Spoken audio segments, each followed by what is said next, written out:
Yeah. Overseas with it. Niggas claim they hot, where that money at? Niggas then ran up in your spot, where that money at? Strippers don't know you in the spot, where that money at? Fuck you, and that fake watch, where that money at? Yeah, niggas think they hot, where that money at? Niggas then ran up in your spot, where that money at? Strippers don't know you in the spot, where that money at? Fuck you, and that fake watch, where that money at? Yeah. Slipping on my pimpin', nigga, never that. Always had more women than bitches, nigga, roger that. Money is the root of all evil, get the fuck back. We been brainwashed from a fetus just to get scraps, scratch that. Now I'm on a mission just to get dope, physical or crypto, from the 9 to 5 or a kick dope. When shit get cold, like the hometown of Klitschko, Vladimir, your boys out of here with the sick flow. Now I ain't no rushing, but I'm rushing through this budget. I turn the booth into a gun, wave the way I'm busting. I caught the whole onion and I got it from my cousin. In and out of traffic, toe tagger, we be hustling. I understand and shine first and realize your time worth. Can't be rich until you enrich your mind first. But I'ma be ignorant with my black ass and probably swipe my black card to blind black mask. Yeah. Niggas say they hot, where that money at? Niggas then ran up in your spot, where that money at? Strippers don't know you in the spot, where that money at? Fuck you, and that fake watch, where that money at? Yeah. Niggas say they hot, where that money at? Niggas then ran up in your spot, where that money at? Strippers don't know you in the spot, where that money at? Fuck you, and that fake watch, where that money at? Yeah. That moolah, that cheese, that fettuccine, that guala is what a nigga after, so holla at me tomorrow. I'm looking for investors to throw some bread at the startup. Straight to the top, I'm cream of the crop with the product.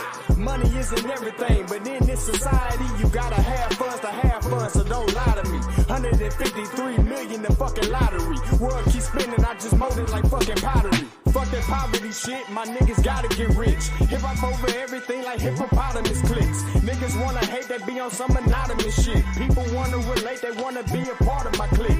We are not with the shits, the toilet did not get fixed. All less fail, every door come off the hinge. $1 million in my bank account, the sweetest revenge. 75% in the savings, making some sense. Niggas say they hot, where that money at? Niggas then ran up in your spot, where that money at? Strippers don't know you in the spot, where that money at? Fuck you, and that fake watch, where that money at? Yeah.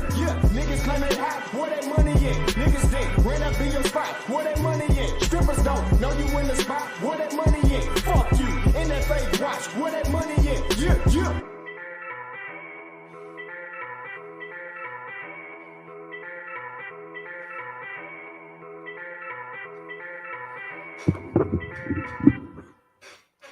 Oh, man, that's how we get that morning started, man. Yo, with a little DQ is hot. They get you up and get you going, man. Y'all know what it is, man. We in the building, man. Black African power. What's good? What's happening? A well-organized lie defeats a disorganized truth every time. Woo-hoo-wee. Man, y'all already know what it is, man. It's God killer in the house. And we come to do what we got to do, and we're going to do what we got to do. We standing tall. We standing strong. Hey, Bobby banging this bitch. What's good, family? Get y'all asses up, man. Man, y'all should have been up already. Should have had your breakfast. Yeah, I'm saying should have already been reading or studying your financial statements. Something that's pushing you towards a better future for yourself and your damn kids. If you ain't doing that, man, you halfway crook and you shook and you spooked out and you waiting on the spirit to come get you. Man, yo, we up in here all day. Who we got in the building, man? Where the people's at, man? If we here doing our thing, man, if you up for it, man, put a damn one in the chat. Man, let's motivate this thing. Let's get it going, man. We here. We're going to make sure we got the best morning show on YouTube. Y'all know what it is, man. Take a sip of your water. That's the first thing you should be drinking in the morning. And have your coffee brewing or your tea. Man, who we got in the building, man? 32,000 the spot. Where you at? I see you West African. I see the ones popping up, man. I see you Hampton. You know what it is, man. Boy, I see you Professor X. There she go. Juju, pseudo killer official. And the ones is popping, man. You know it. I see you, Torres, my man. Appreciate that continued support. I see you, Coleman. What it do? What it do? What it do? We here, man, and we doing our thing. Man, I be going back and forth with the Pseudos, man, and I swear, man, God, man, I'm on Sarnettish yesterday. I'm chilling. I'm doing my thing. I'm trying to catch I don't try to catch aha moments. I try to catch teaching moments, man. And I'm talking to the guy, Cosmic 3. Yeah, Cosmic 3. Talking. Then the Paul dive in. And I'm like, what the hell is going on? What? I don't want to be here. Come on, man. Like, come on, man. I don't want to argue back and forth like that. Can I find that clip, man? Hold on, man. First of all, man, I'd rather be reading something like this. The Deadliest Enemy. Osterholm, PhD. He the guy that let the world know that the coronavirus was airborne. If you've been listening to me, let me look at the date of the damn book. That's how we're gonna do this. How scientists can make scientific predictions. Let me see. What's the date on this book here? Michael Osterholm. He's the guy that tracked down the AIDS epidemic and was figuring out where where it came from. So you got these scientists that actually track down infectious diseases. Man, look, first edition, take a guess. 2017, yo. So when you heard me make the statement, it's not a matter of if another coronavirus is going to come through. I said, it's a matter of when. I got it from reading these books. This ain't no conspiracy book. This is straight scientific material. And it said right here, look, it says, talking about the SARS, right? That's why they call, the SARS. You know what the SARS is? SARS-CoV-2. SARS. So you first had the outbreak of SARS. So it says, Dr. Peter Danzig, a disease ecologist. All right, they check the ecology for diseases. Ain't none of y'all groups doing that. Stop it. Y'all not doing it. And I don't mean y'all, the people in the chat. I'm talking about the people that claim they had these big shot organizations, whether they colored with green people, purple people, white people, black people. No. Shout out, man, to all the black people, man, because around here, man, we black and we proud. I was saying that since I was 6 or 7, just for the record. Shout out to my cousin Sean, man. No longer with us, man. It's a disease ecology and president of the Eco Health Alliance. Look it up. Global organization dedicated to the innovative conservation of science, linking ecology and the health of humans and wildlife. Recently observed SARS alive and well and living in China and ready for the next outbreak. 2 studies support the conclusion. So science was already 2, 3, 4, 5 years ahead of the pandemic, the global pandemic. And if you was reading the right material, right, not spooked out, you was already knowing what it was. So when I started my campaign 9 months out to educate people, that's why I did it. Didn't make a lot of noise. I just went straight to it and was educating us on vaccinations so that y'all would not get tricked. Caught all the flack in the world. Nobody has apologized for science being right, because it wasn't that I was right, it's that I followed the experts. The experts was right. Simple as that. So, what the hell is we doing listening to a bunch of crackpots, bunch of charlatans, flim flammer, bam bam boomers? So I'm chilling. I'm on Sarnet and they talking about humans coming from the sun. DNA, human beings coming from the sun, our ancestors. See, it's always this. You know, the ancients, you mean the ancients didn't know? No, the damn ancients didn't know. That's supposed to be okay. They didn't know. And hell, we wouldn't know if not for the slow building of information over time, stretching all the way back from the ancients to modern times, one step at a time, one step at a time. Nature is under no obligation for you to understand. Neil deGrasse Tyson. There's no steps that can be missed, because if a step is missed, the whole thing falls down.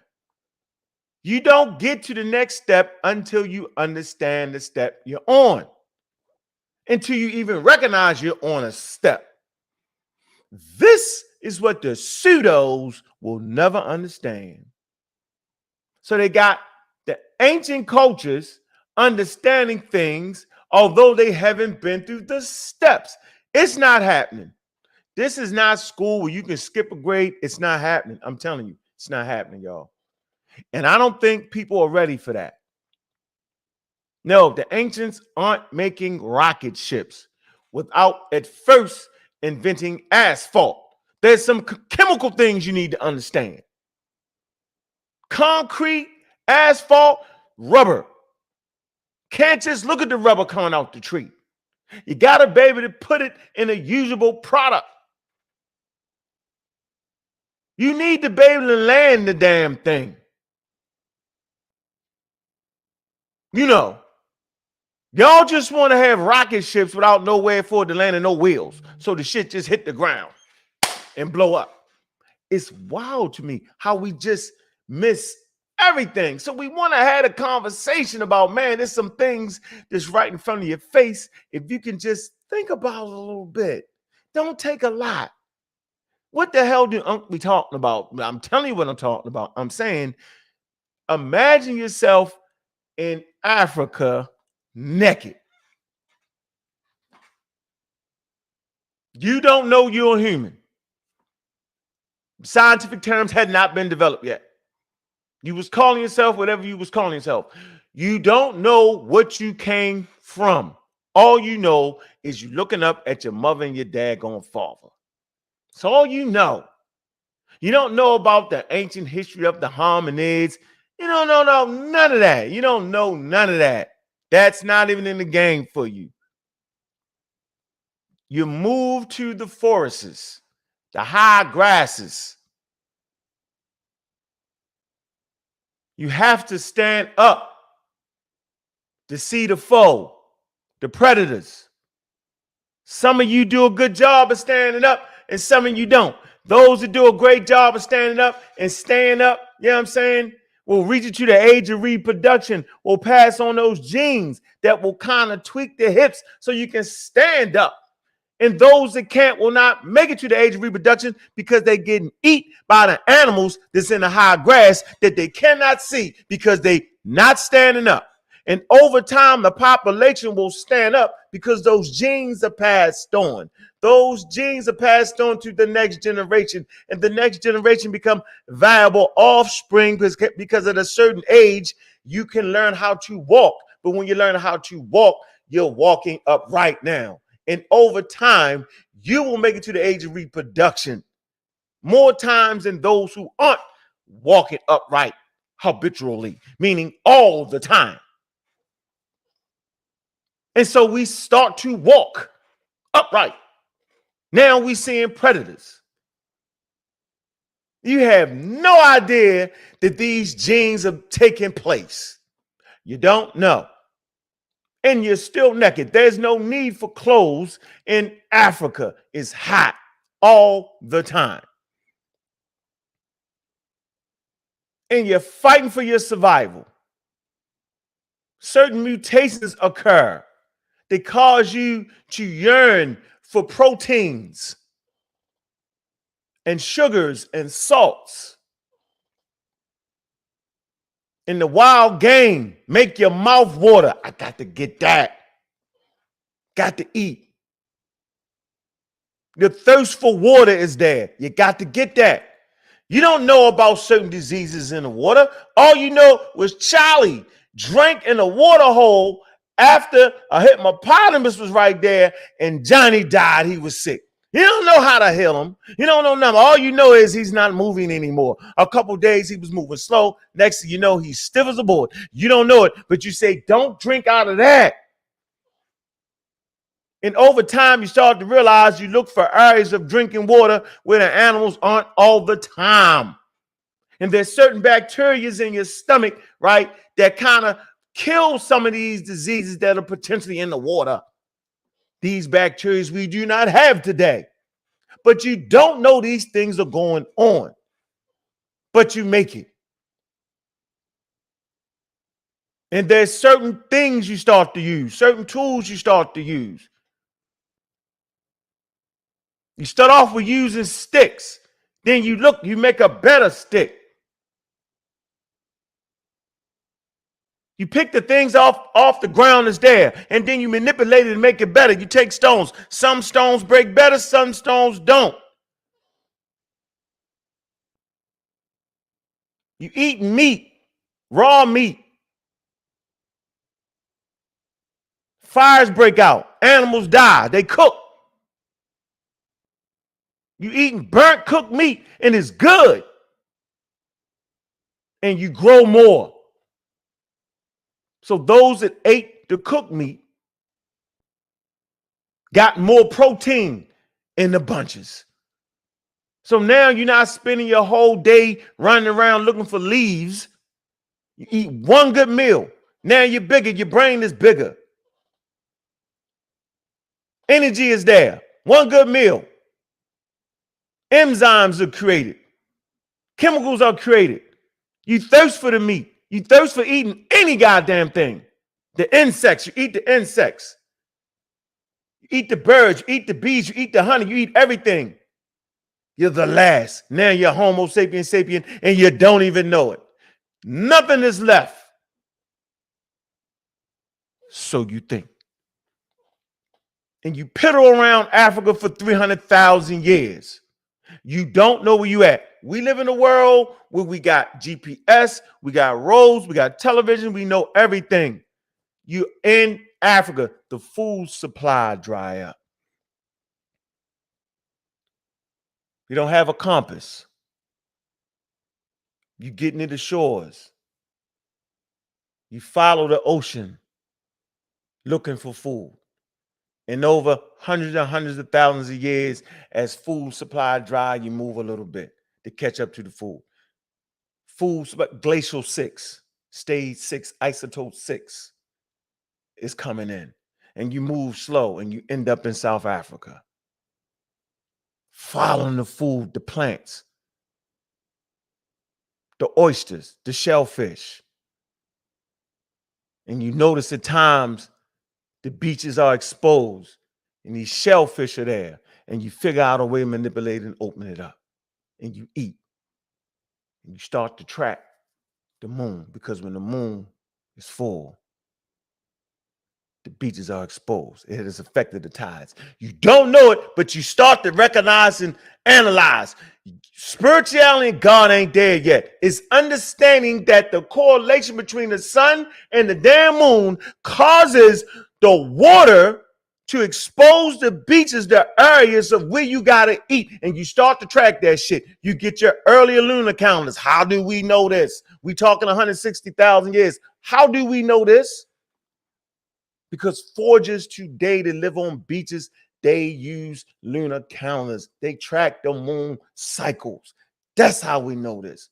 So early astronomical observations is in the damn game. Not your God, not your spirituality, because you ain't there yet. You trying to eat. There is no other population on planet Earth during this time, nowhere in the strata. Not in North America, not in South America, not in Europe, not in Australia, nowhere. You the last humans standing, and you got about 100 of you. How do we know this? We know this through science. Because all genes surviving today trace their lineages back to that small population in Africa. Let me see. Do I got it on the screen?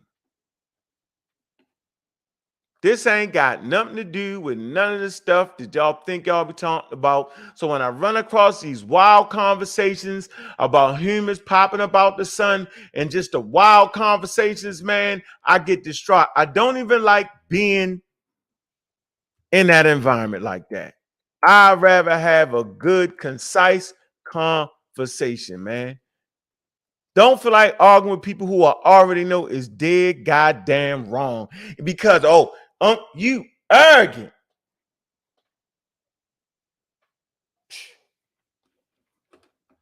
Basic understanding how the sun's supposed to work.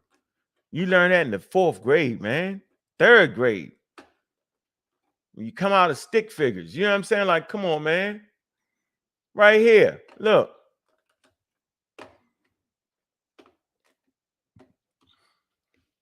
When the sea saved humanity.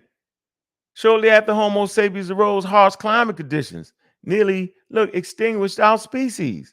A small population that gave rise to all humans alive today may have survived by exploiting a unique combination of resources along the southern coast of Africa. Caves.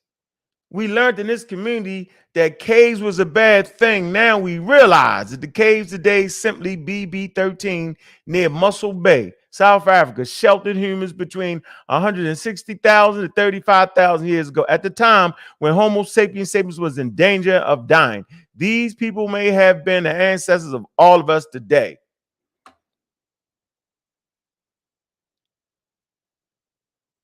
What are we talking about? Sometime between 195,000 and 123,000. Southern coast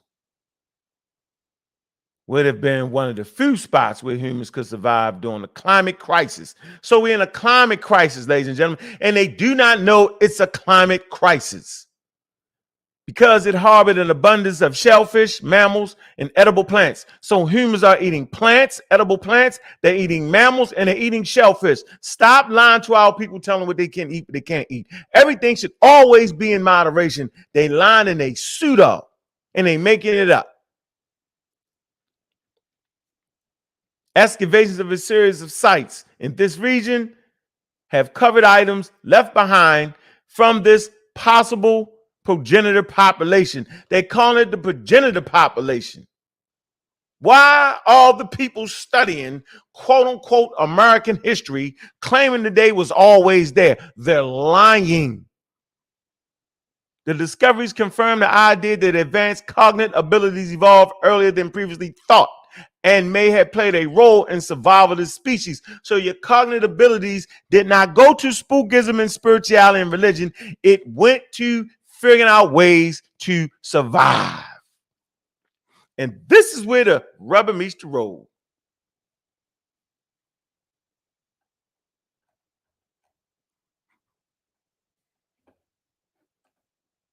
I don't know if y'all can see that. Seaside Sanctuary, right there on the tip. Make it a little bigger for you.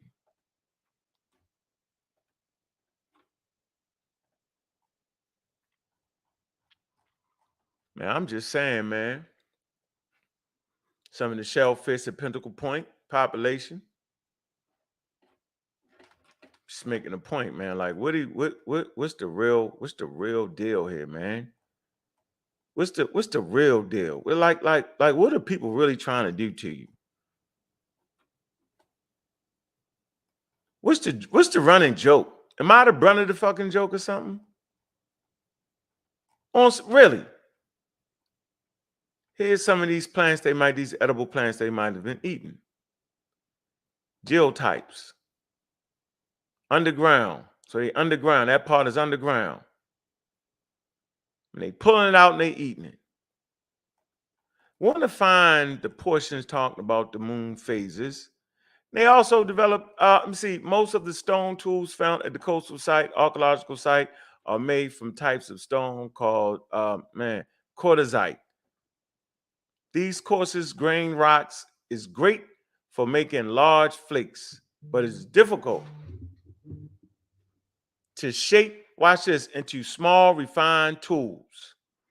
To manufacture the bladelets, remember we talked about the bladelets before. We talked about the bladelets as being the early industries in the Nile Valley. And it wasn't the spirituality that kicked off the civilization, and it wasn't even a farming that got it going. It was the bladelets. Now I'm moving to the Nile Valley just to explain how vital these bladelets are. They had a whole industry of these bladelets that they could trade far flung, which they had a surplus of products and goods and monies based off these bladelets in the Nile Valley. That's what kicked it off for real. And they kick it off. These bladelets are found at, I think it would be Abydos. You know, I named my store Abju. Indigenous name for Abydos. They say these bladelets, people use fine grain rocks called silicrete. They say there was something odd about the archaeological silicrete. Watch this, though. It says, as observed by Kyle Brown, now at the University of Cape Town, an expert stone tool maker on my team. So he's an expert tool maker. Okay. It say after years of collecting the silicrete from all over the coast, Brown determined that its raw form of rock never has the lustrous red or gray coloring seen in the silicrete implements at Pinnacle Point and elsewhere. Furthermore, the raw silicrete is virtually impossible to shape into bladelets. Where we wondered, did the tool makers find their superior silicrete? So it's talking about, they're looking at the gray colors and the luster, the red luster. They were like, man, this is not normally found. And how did they find this particular kind? It's normally not that. It's not that color. How did it get that color? How did it get the gray color and the luster of red? You hear people talk about the red ochre, right? What the luster of red and gray. Well, how did that color get into this raw product? Was it the raw product? Watch this. It's the question. It's a scientific question asked. You know, where? How? Watch this. A possible answer to this question came from another site. We have excavated Pinnacle Point Cave 5-6. Y'all can just type this into the search engine. Where one day in 2008 we found a large piece of silicrete embedded in ash. Oh, ash. What does that mean? If you have ashes, there was a fire, ladies and gentlemen. Now, so they found a piece of this embedded in ash. It had the same color and luster as seen in the silicrete found in other archaeological deposits in the region. Oh, ash fire. Yo, who's making fire? We're talking about early ability to produce fire now. But watch this. Not just get lucky with the fire. Given the association of the stone with the ash, we ask ourselves whether the ancient tool makers might have exposed the silicrete to fire to make it easier to work with. A strategy that has been documented in ethnographic accounts of the native North Americans in Australia. And I don't misunderstand what the hell I'm saying here. It's simply saying that in Australia, right, and in North America, they found the same type of thing occurring. Now, I just explained to you how humans ain't even left Africa yet. So I don't want the crazy Blindians grabbing and say, I told you, knock it off. To find out, Brown carefully cooked some raw silicrete and then attempted to snap it. It flaked wonderfully. and the flake surfaces shone with the same luster and sheen in the artifacts from our sites. We thus concluded that the Stone Age silicrete was also heat treated. There you go. So for something to be heat treated, you would have to maintain a certain temperature of the particular fire. So you're actually controlling the fire. So watch this. We faced the uphill battle, though, to convince our colleagues of this remarkable claim. However, it was the archaeological gospel. This is where science works well, right? That the Celturian people in France invented heat treating about 20,000 years ago, using it to make their beautiful tools. So at this point, prior to the finding of this particular site, the archaeological gospel on the subject was that in France, the Celturian people invented this particular technique of heat treatment. It was what it was. But when they found this archaeological site, they realized that, wait a minute, that's going down to 20,000 years, but this occurred somewhere between 190 and 120,000 years ago. It says, to bolster our case, we use 3 independent techniques. See, that's what you do. When you're trying to figure out something in science, right? When you're trying to measure something, you're trying to calculate dates and stuff, you use like 3 to 4 independent techniques, independent of each other, to see what each one of them get. This is how science works. We use 3 independent techniques. Cato Tribolo of the University of Broxton, Montage, performed what is called thermoluminescence. This is thermoluminescence analysis to determine whether the silicrete tools from Pinnacle Point were intentionally heated. Andy Harris, at the time of the University of New South Wales in Australia, employed magnetic susceptibilities. All right, that's another one. The point is, they collaborated these things using 3 different techniques. Let me come to the results. Our results published, look, in Science, not published in the Sahotep book that he wrote, not published in Charleston Trueblue's book. I'm showing you how something works. You got to publish your results where your peers can review it. And this is the issue with these people on YouTube making these wild claims. This is the issue with Dr. Sabi. Where is your work published so that your peers can employ techniques to see if you're full of shit or not? And then your peers can't be a bunch of charlatans. They have to be experts. So this is what I'm talking about, Mika, when I'm talking about the great Asar Pseudo-Hotep. Where has his work been published by and looked at by qualified peers? This is what y'all need to know. This is what the hell I'm always talking about. So they published this work. Our results are published in the 2009 in Science. That's the journal of Science. Showed that international heat treatment, that intentional heat treatment was a dominant technology at Pinnacle Point by 72,000 years ago, and that people there employed the intermittently as far back as intermittently, meaning, spottedly, as back as 164,000 years ago.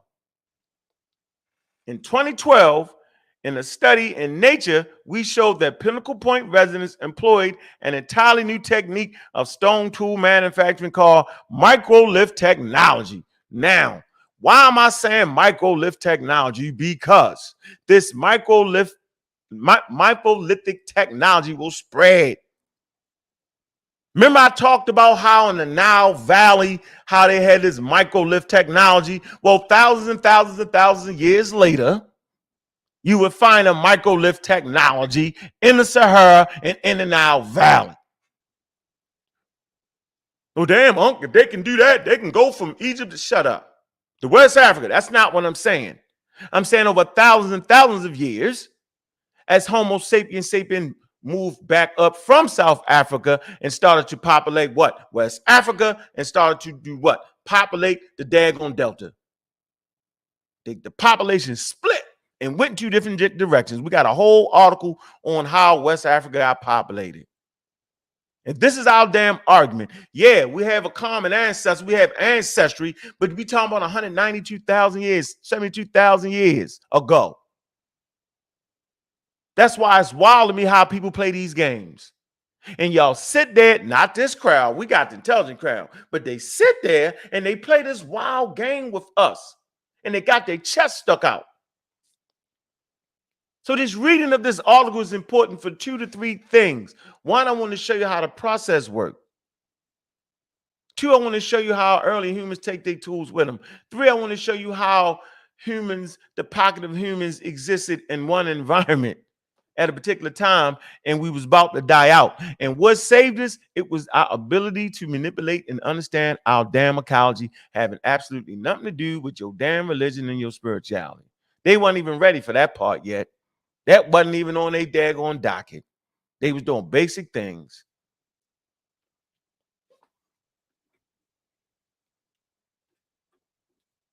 Weapons. This technology does what, y'all?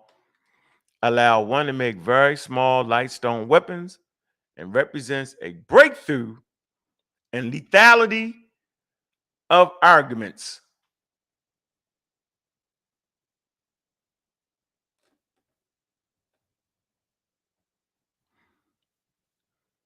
Lethality. Lethal.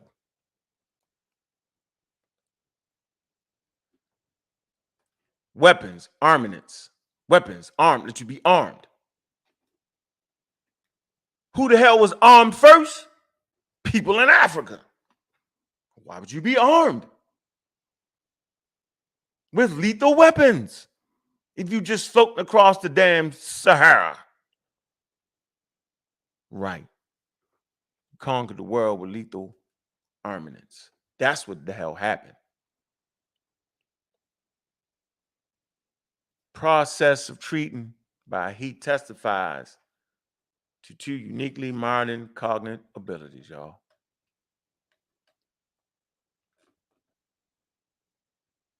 First, people recognized that they could substantially alter raw materials. We're not wasting our cognitive abilities on some spiritual shit. We dealing with tools so we can survive in shit. You know what I'm saying? In this case, engineering properties of stone by heating it, thereby turning a poor quality rock into high quality raw material. Second, they can invent and execute long chain processes. Everything comes in steps, like I said.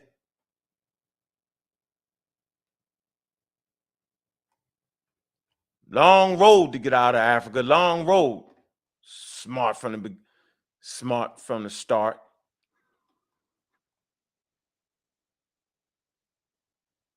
Let me see. Now I want to read them ship. The processes express both symbolic and sophisticated technology at pinnacle point. All right. Implication of understanding the origin of our species. So to understand the origin of our species, you got to understand the processes and expresses of both symbolic and sophisticated technology at pinnacle point. Major implications for understanding the origin of our species and not the damn sun. Fossils from Ethiopia showed anatomically modern humans had evolved by 195,000 years ago, and nearly dated fossils found long ago at Morocco suggest the species may date back 300,000 years ago. The emergence of modern mind, however, is more difficult to establish. The emergence of the modern mind, however, is more difficult to establish. And I talk about how around 50, 60,000 years ago, where these things start to come together and you start to find people started to doing spookism for real.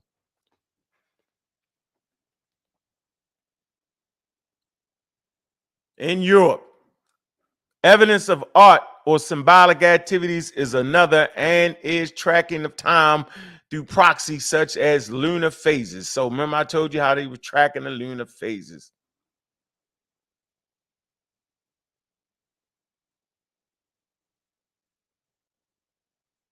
The tracking of time, proxies such as lunar phases.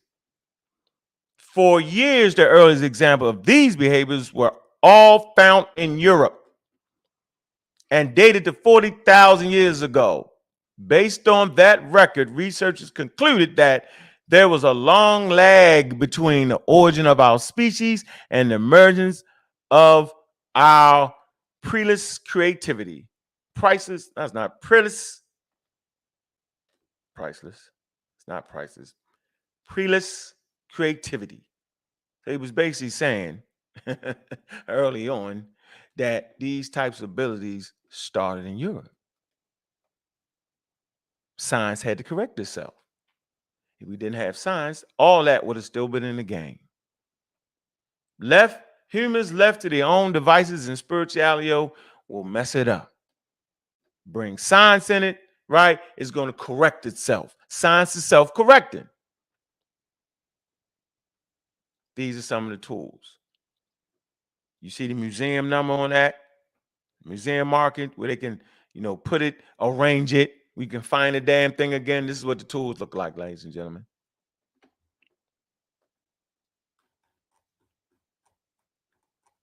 Man, why did they do that?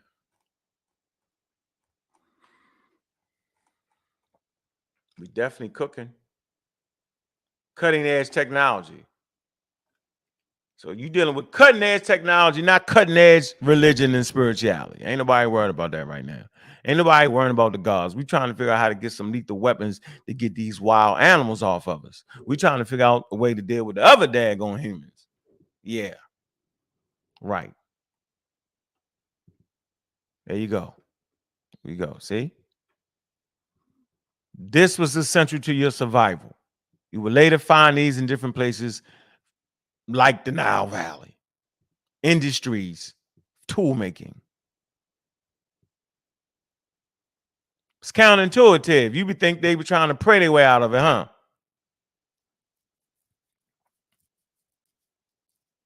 And they find a sophisticated behavior all over South Africa. I wonder, that's actually the cave they was digging in right here. Continue excavation at PP13B.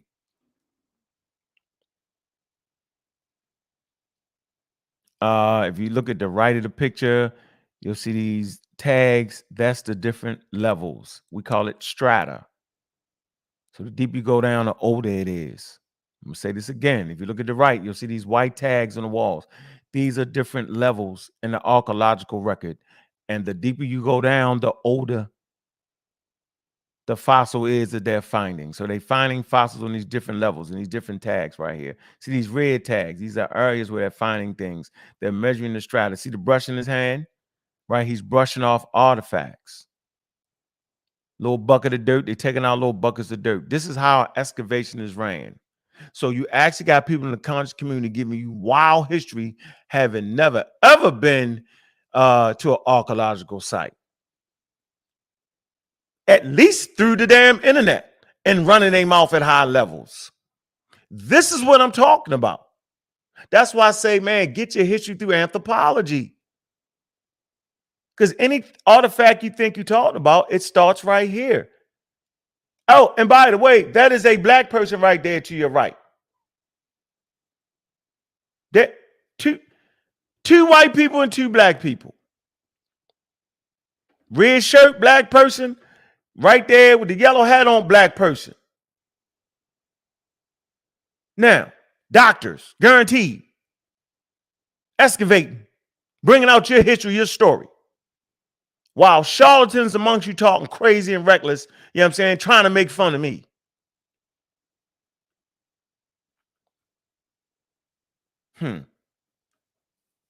Stand on their head, yo. And we gonna move this quick, yo, so it don't get boring on you. Wanted to see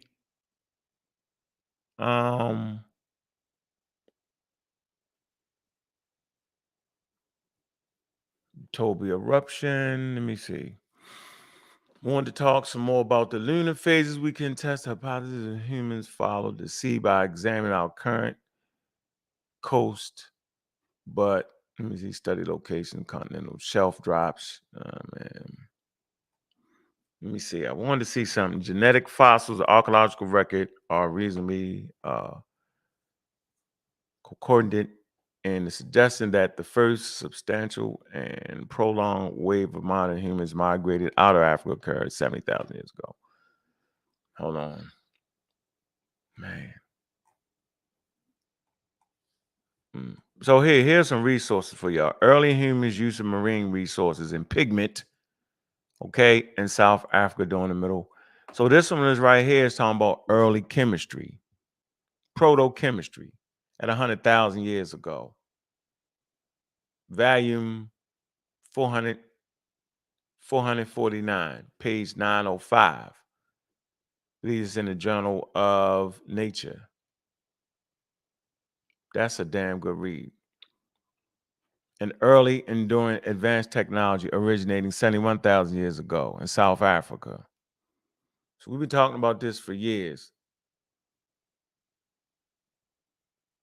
Forging, early human enduring advanced technology, transition to forging for dense and predictable resources and its impact on evolution of modern humans.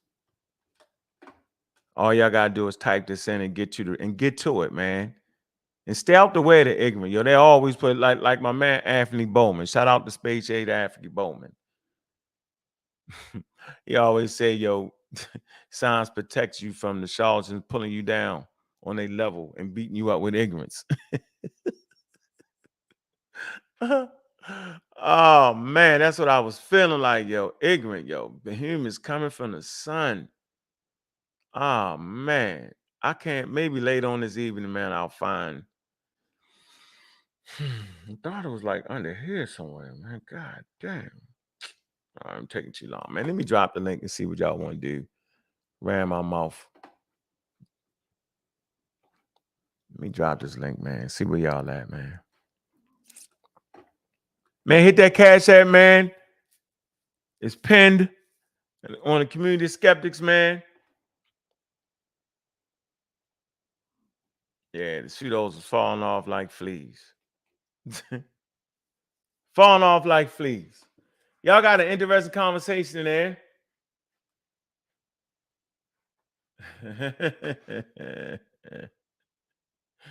Aha. Anyway, I dropped that link, man. Y'all trying to get in, man. We 51 minutes into it. I probably should do it for half an hour, but I got into it. This is for Sekou. Sekou kept asking the question over and over again. And when I do an exclusive show, we do an exclusive show on the pseudo killers. I would like to show y'all this. This man said modern science can't tell you about matter, the origin of matter. Remember he said that? Yeah, talking about he promoting scientific literacy or promoting science advocacy, whatever the hell. Man, that man ain't scientific literate. What's up, girl? How you doing, brother? What's good with it, bro? Can you hear me? I can hear you loud and clear, just easing through this thing. What's up? Yeah, man, it's just crazy, man. I'm disappointed at Sinetta, man, for promoting it. Like the lady said she had material for kids, and like that's dangerous. Like having teaching people sun gazing and shit. Like you really can fuck up your eyes. I mean, I'm sorry because, but really can mess up your eyes. You know what I'm saying? Go blind doing that. Like that's not that's not something healthy to be promoting. Like and Sinetta up here laughing, thinking it's funny. That's something serious. Yeah, that's Professor X, man. You know that's our people's, man. Yeah, we gotta get off that ledge of the sun gazing, though. We don't want to do it. We don't want her to do that. What about the guy that came on Sunetta?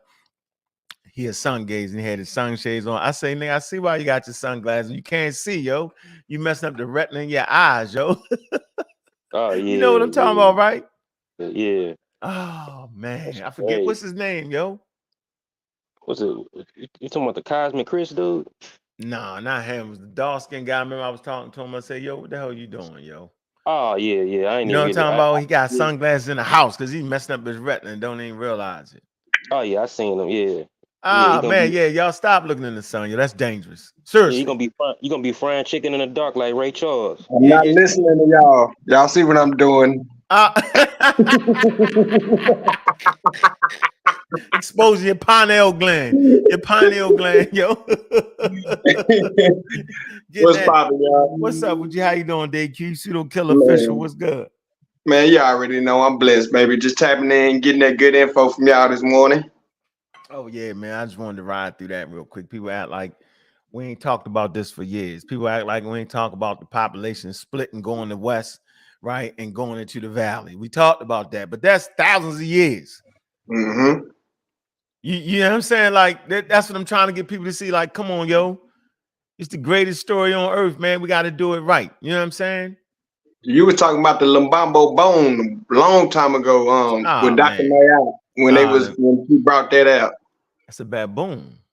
Mm-hmm. That's about 20,000 years. It got them notches on it. We ain't get there yet. We're gonna get there. You know what I'm saying? Like, I'm moving them up.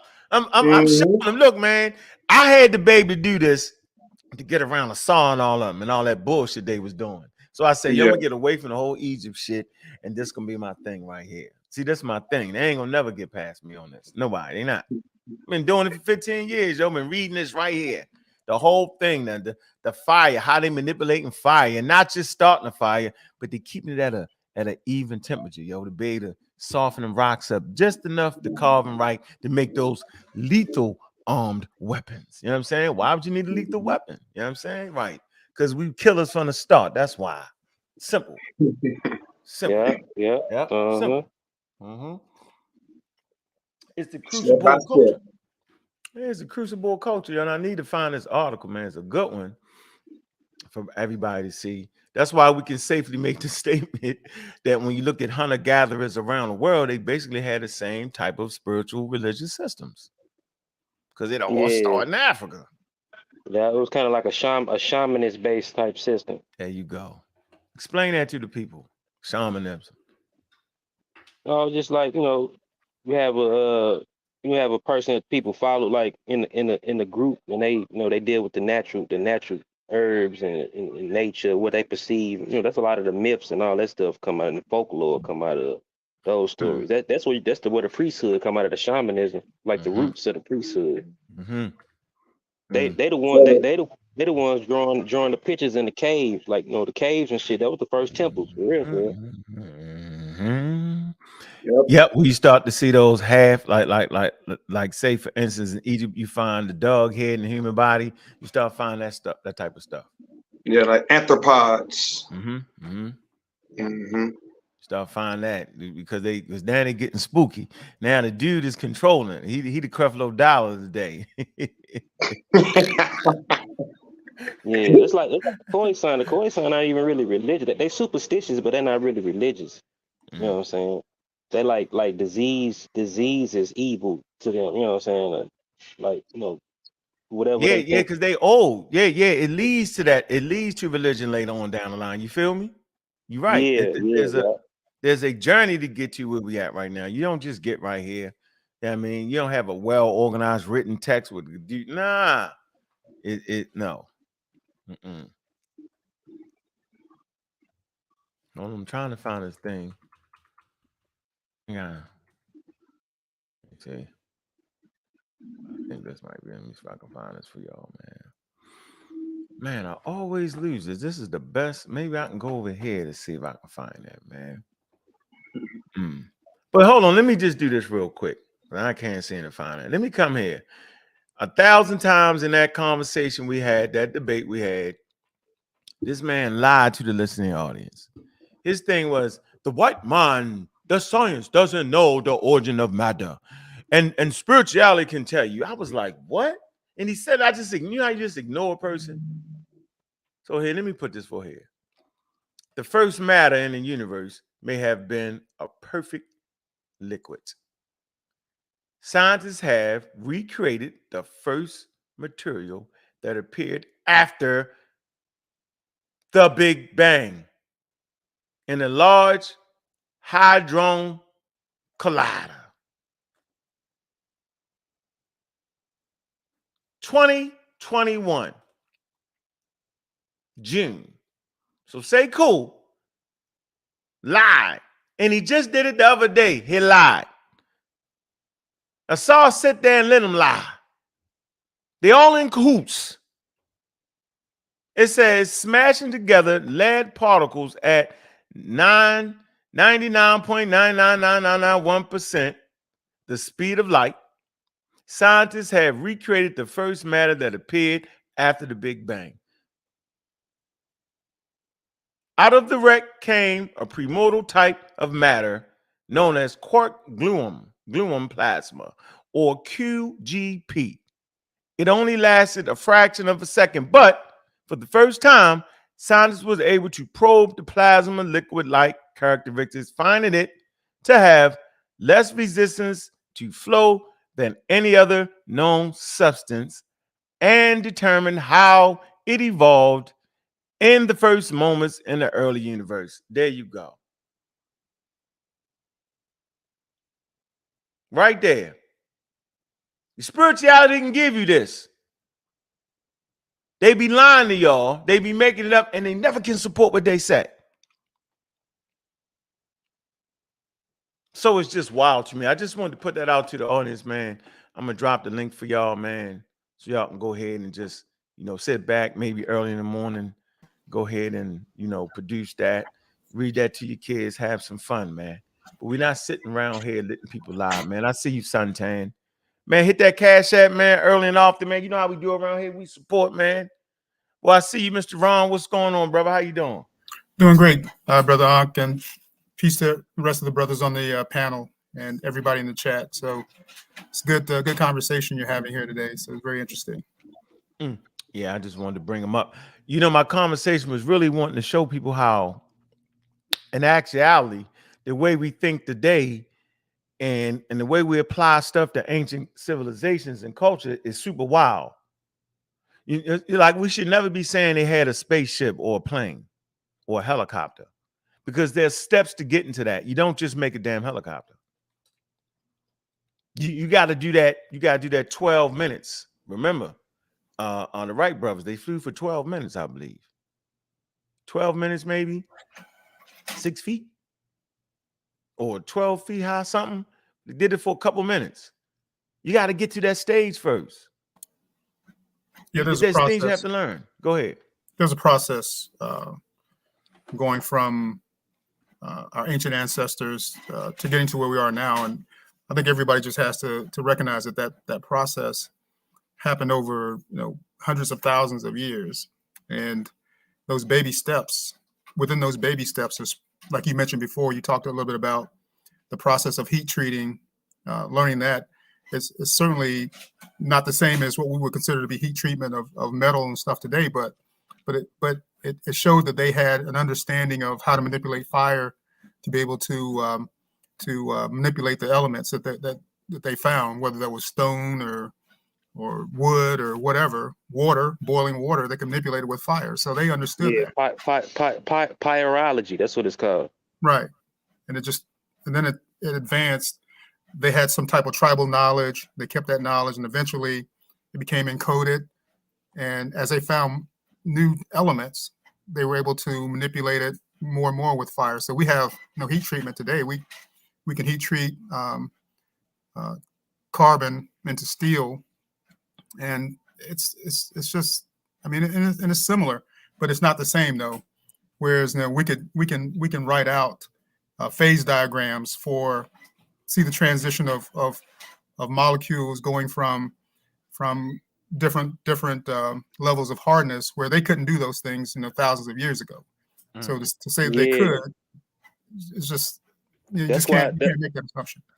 That's why like in Mende culture, like the blacksmith, like in their culture, they looked at them as the sorcerers, because they was dealing with the mixing of the elements and different chemicals. Right. They looked at it as magic. You know what I'm saying? Yeah. Yeah. And the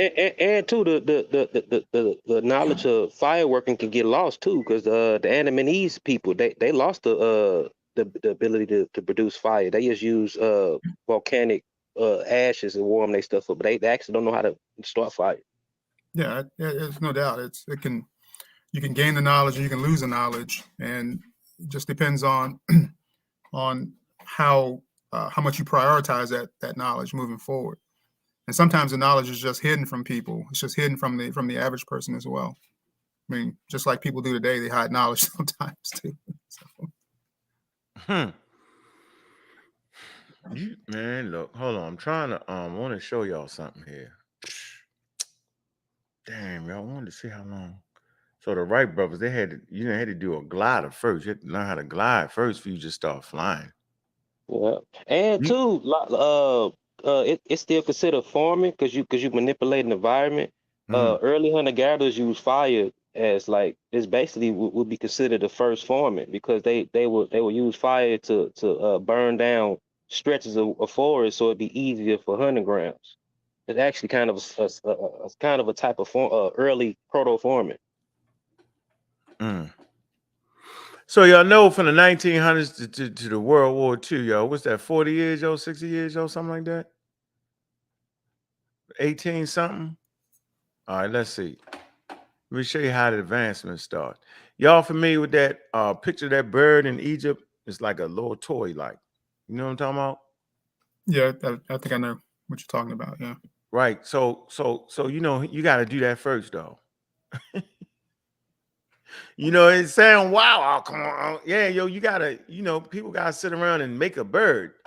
You gotta be able to sculpt the damn bird with fixed wings. If you look at the sculpture, right, it's like a bird is a statue of a bird, and you like that. It look like a damn glider, right? You know, people add all that shit to it, but you got to sit around and do that first.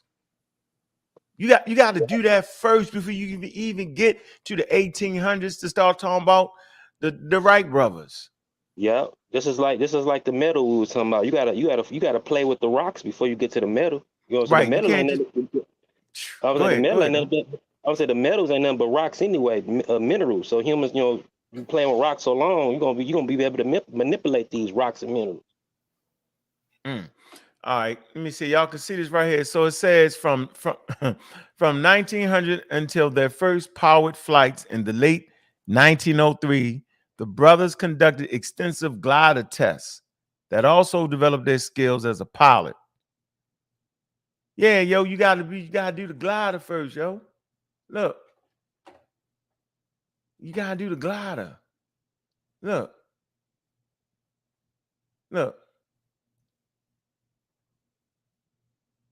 You ain't just flying, yo. You gotta get material that's light enough to do this. Yeah, and I'm gonna find that Egyptian picture. They say it's a glider, man. I don't think, but it is like a bird. You can look at it. It's definitely a bird, and it got them damn wings fixed, unlike birds, right? But it's just man mimicking what they seeing, yo. And then you got the glider. Look, see how it's gliding. 1902 glider flown by Wilbert. There you go. Look, he gliding in the damn sky, yo. Yeah, now you doing something slick now. But you wasn't getting there. Like Gullah said, you're not producing melting steel and iron. First of all, you gotta have the fire at a certain temperature even to break down that. Like, you don't just dive to that, bro. And that's what I'm trying to get y'all to see. Y'all got the charlatans coming amongst you with the dive technique where you dive right to it. This 1902, yo. They go from 1902 to World War II, yo? 40 years? Damn near. Look at that. The Wright brothers, 4-cylinder water-cooled engine. So they developed damn, and this in 1910, yo. When was the car invented? Look.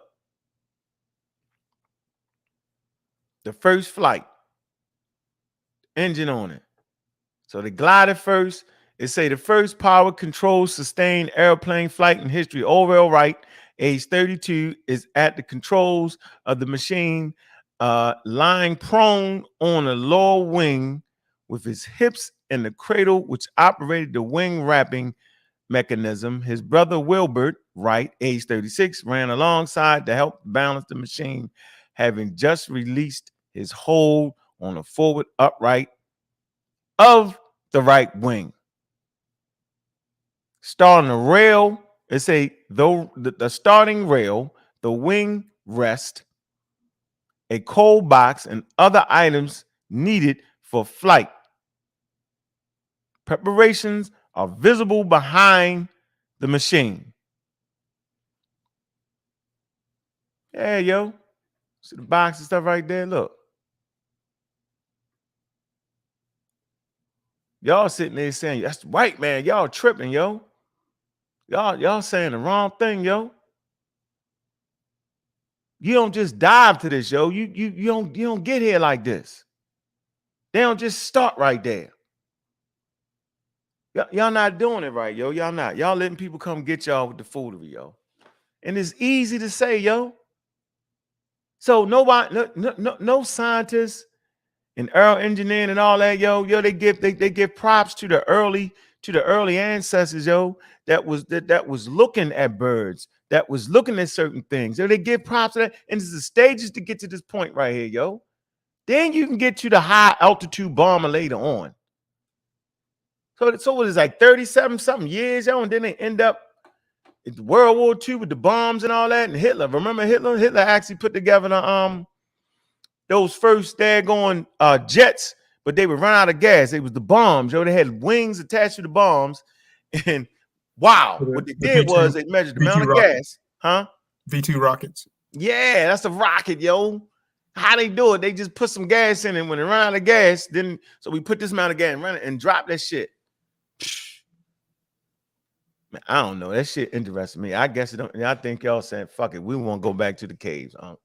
We want to do the flip. No, I'm saying, yo, like you gotta get your kids interested in this. So what's next? Yeah, we want to be a part of that, and we can't be a part of that. Continuing to take us back to the starting point, yo. We not there no more, is what I want to tell you. So stop thinking that we walked from here to there like overnight. Your vision is wrong. So animals make trails. They hunting trails. Animals start to, you know what I'm saying? Humans move in small groups. 100 miles maybe. That's a long walk. 50 miles, good feeding area, good animals. The grass, the grains drop, the grasses, the wild grasses that the animals are eating. The weather changed a little bit. Now the grass ain't growing as good, and the animals search for food, right? The omnivores, we say it all the time, yo. The herbivores, those who eat the plants, those who can only eat plants, those that graze, right? They move. The grasses, the weather's changed. They move. The humans follow them. So brother, just a quick question for you. Is it your belief that Brother Sekou wants to take us back to the ancient ways and forget about technology, or is he saying that we should have both? We should have have both. You see, you can't have both. That's the point. The ancient ways usurped, messed up the science. It stopped us from reaching what we needed to do. That's what I keep trying to say. They're incompatible with each other. Because you can't make it make sense why you need to go get a wild animal, yo, and cut it. What are you getting out of that? You can't make that make sense. Why do you think indigenous not just people living in Africa now, why do you think the majority of religion in Africa, Islam and different variations of Christianity that the Africans develop? They develop different variations, celestial Christianity, all kind of stuff. Why do you think they do that? Because they're moving out of the damn mindset. Yo, it's a mindset when you think that if I chop a baby arm off or something, it's some more energy in it. All that's in the game, yo. Yeah, it is. We can't act like it's not though, Ron. See, nobody really wants to talk about it, Ron. I swear, Ron.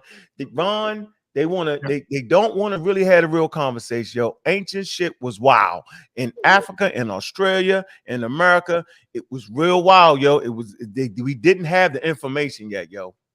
I understand, but this is like when pastoralists came in certain areas where it was hunter gatherers. A lot of hunter gatherers dropped that hunter gatherers. They're like, shit, this shit, you can shoot. They eating, so we gonna drop this and do that. You know what I'm saying?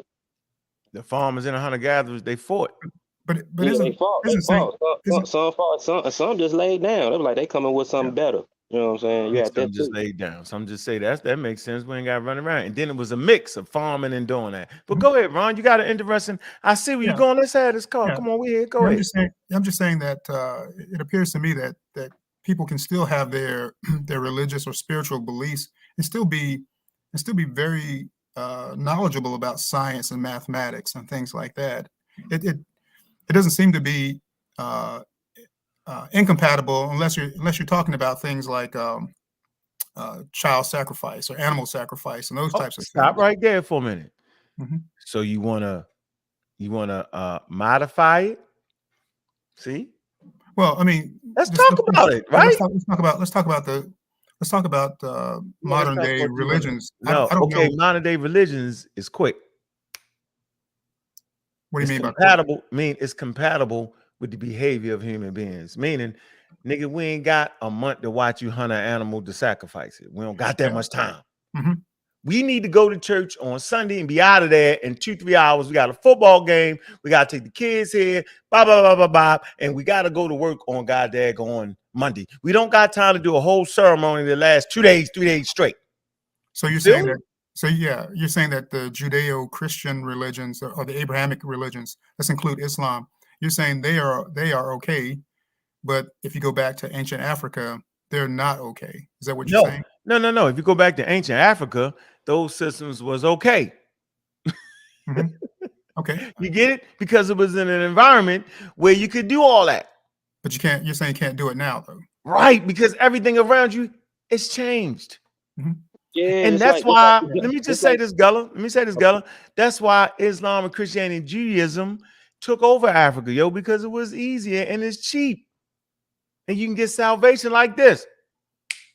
But didn't it take over Africa because of colonization? Not necessarily because it was easy. Nope. Human beings took over Africa, and they brought their religion with them. Wild individuals.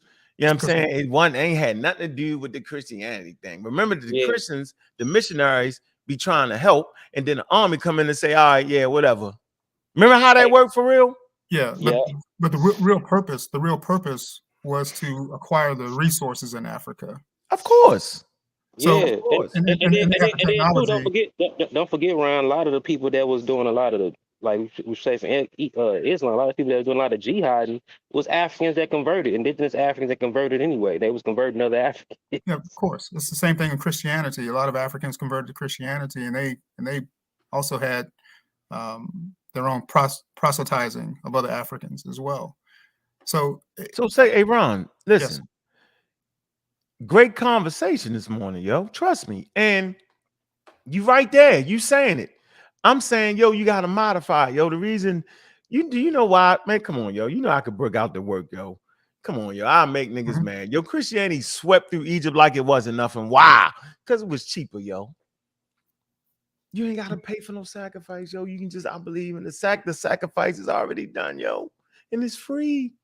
So it became a religion of the poor people. Remember how the Pharaoh and them, they sucked up all the money, People be playing with me. Y'all be like, why they know I studied this for real? It's the same thing in Christianity. The popes, they tax the people as well. We don't want to go there yet. We don't want to. No, we want to stay in our spot right this minute.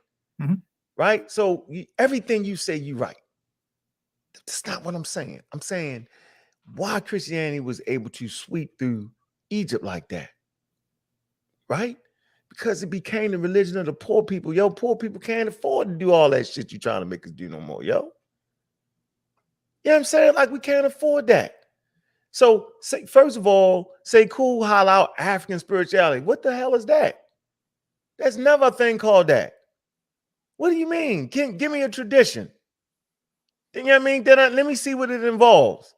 Then maybe I could do that. Maybe that might be something for me. But we in America, and so the ecology is totally different. So now you want me to gather some herbs, the ecology totally different. Even if we wanted to do it, it's different. They had to literally make laws in America, right, to allow people to practice certain African traditions, like sacrifice and stuff. So it's laws on the books so that your ass don't get locked up for killing an animal, because it's animal cruelty at the end of the day, bro. That's how they see it now. So they had to enact laws that allow you, because it's religion, to do it. So no one's saying you can't do it. I'm saying it was these types of religions, right, that gave you explanations, like Gullah said, on why we are sick. We are sick because of the evil spirits. We're not sick because of the disease, because of the disease theory. See that? And it's in the way. And if that's in the way, then medical science can't progress. That's why it has to be out the way. Totally separate, but they can't separate it. How do we know? Africa is the perfect place of study because, like you said, it has been marginalized by one colonization. It has been underdeveloped. So more people per capita, right, are affected by the ancient oldest traditions.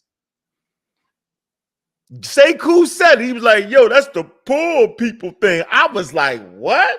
So we say poor people practice medicine. In the African traditions, medicine, they call it medicine, traditional medicine.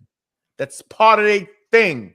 So they do not separate the medicine, right, from the spiritual practices. It's not separate. It's all in the game. You use certain herbs, certain roots, right, certain mixes you're drinking, right, to get to certain conclusions, bro.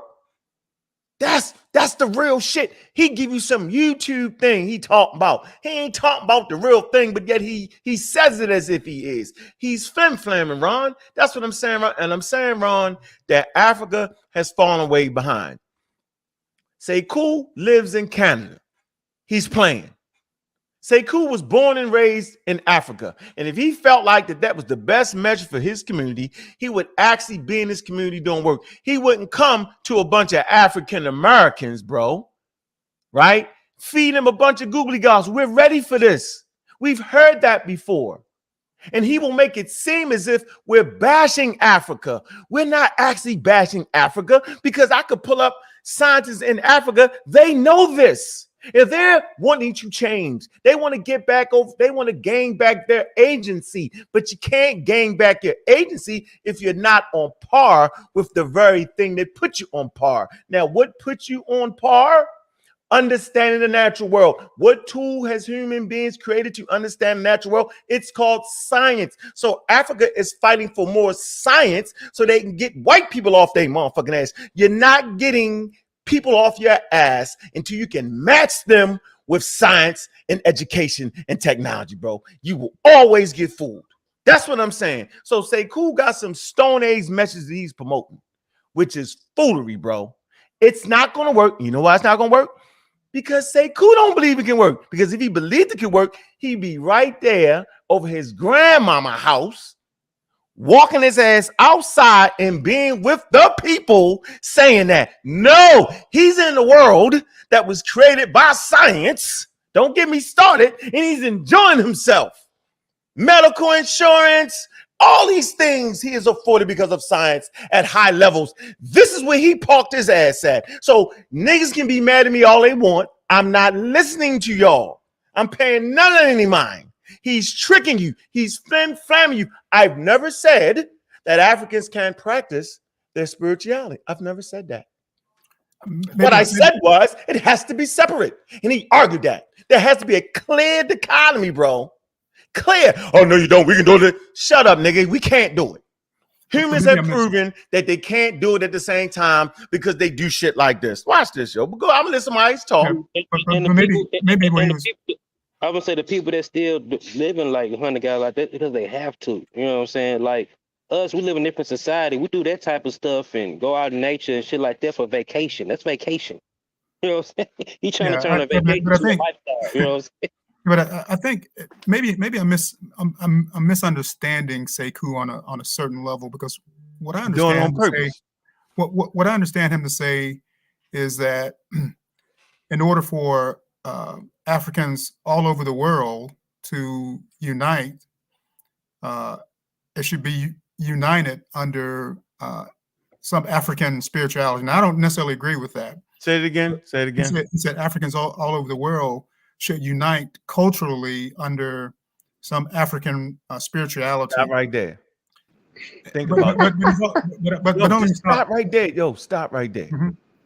That's a lie. That has never happened on planet Earth. Why would he promote something that's never happened? We don't even get. Hold on.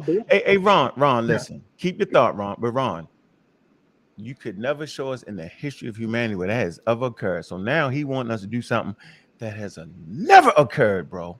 Well, he used the example of he used the example of the Japanese. Again, I think it's a false example. I don't think it's a good example. Oh, thank you. I'm about to say, hold on, whoa. Why you repeating it? Whoa, everybody stop.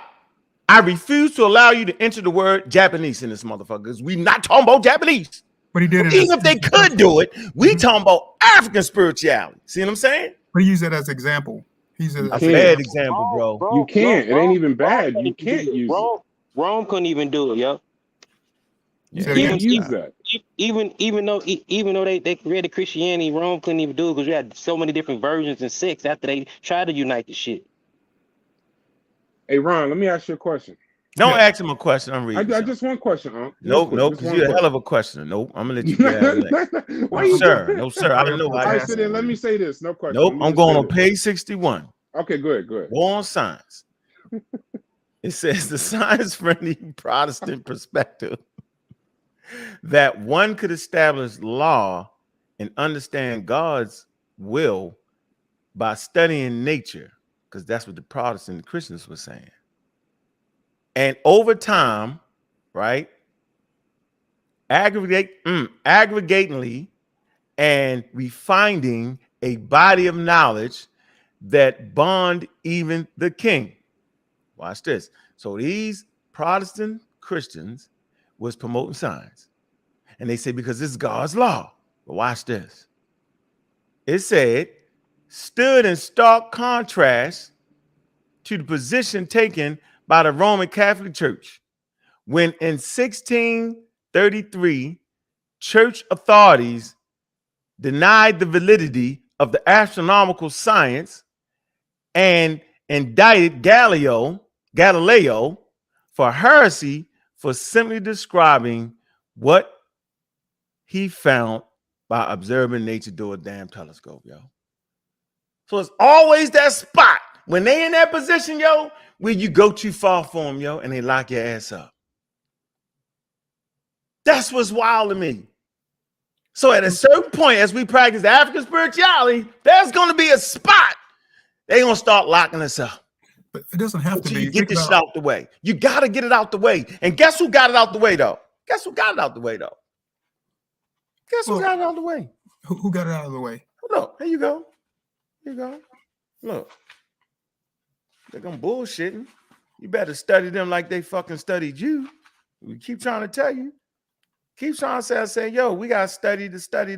Yo, y'all missing it, yo. Why are you looking it up? But I ain't looking up, I'm right here. I'm on Paul. I'm on chapter 3, religion meets science, chapter 3, the war on science.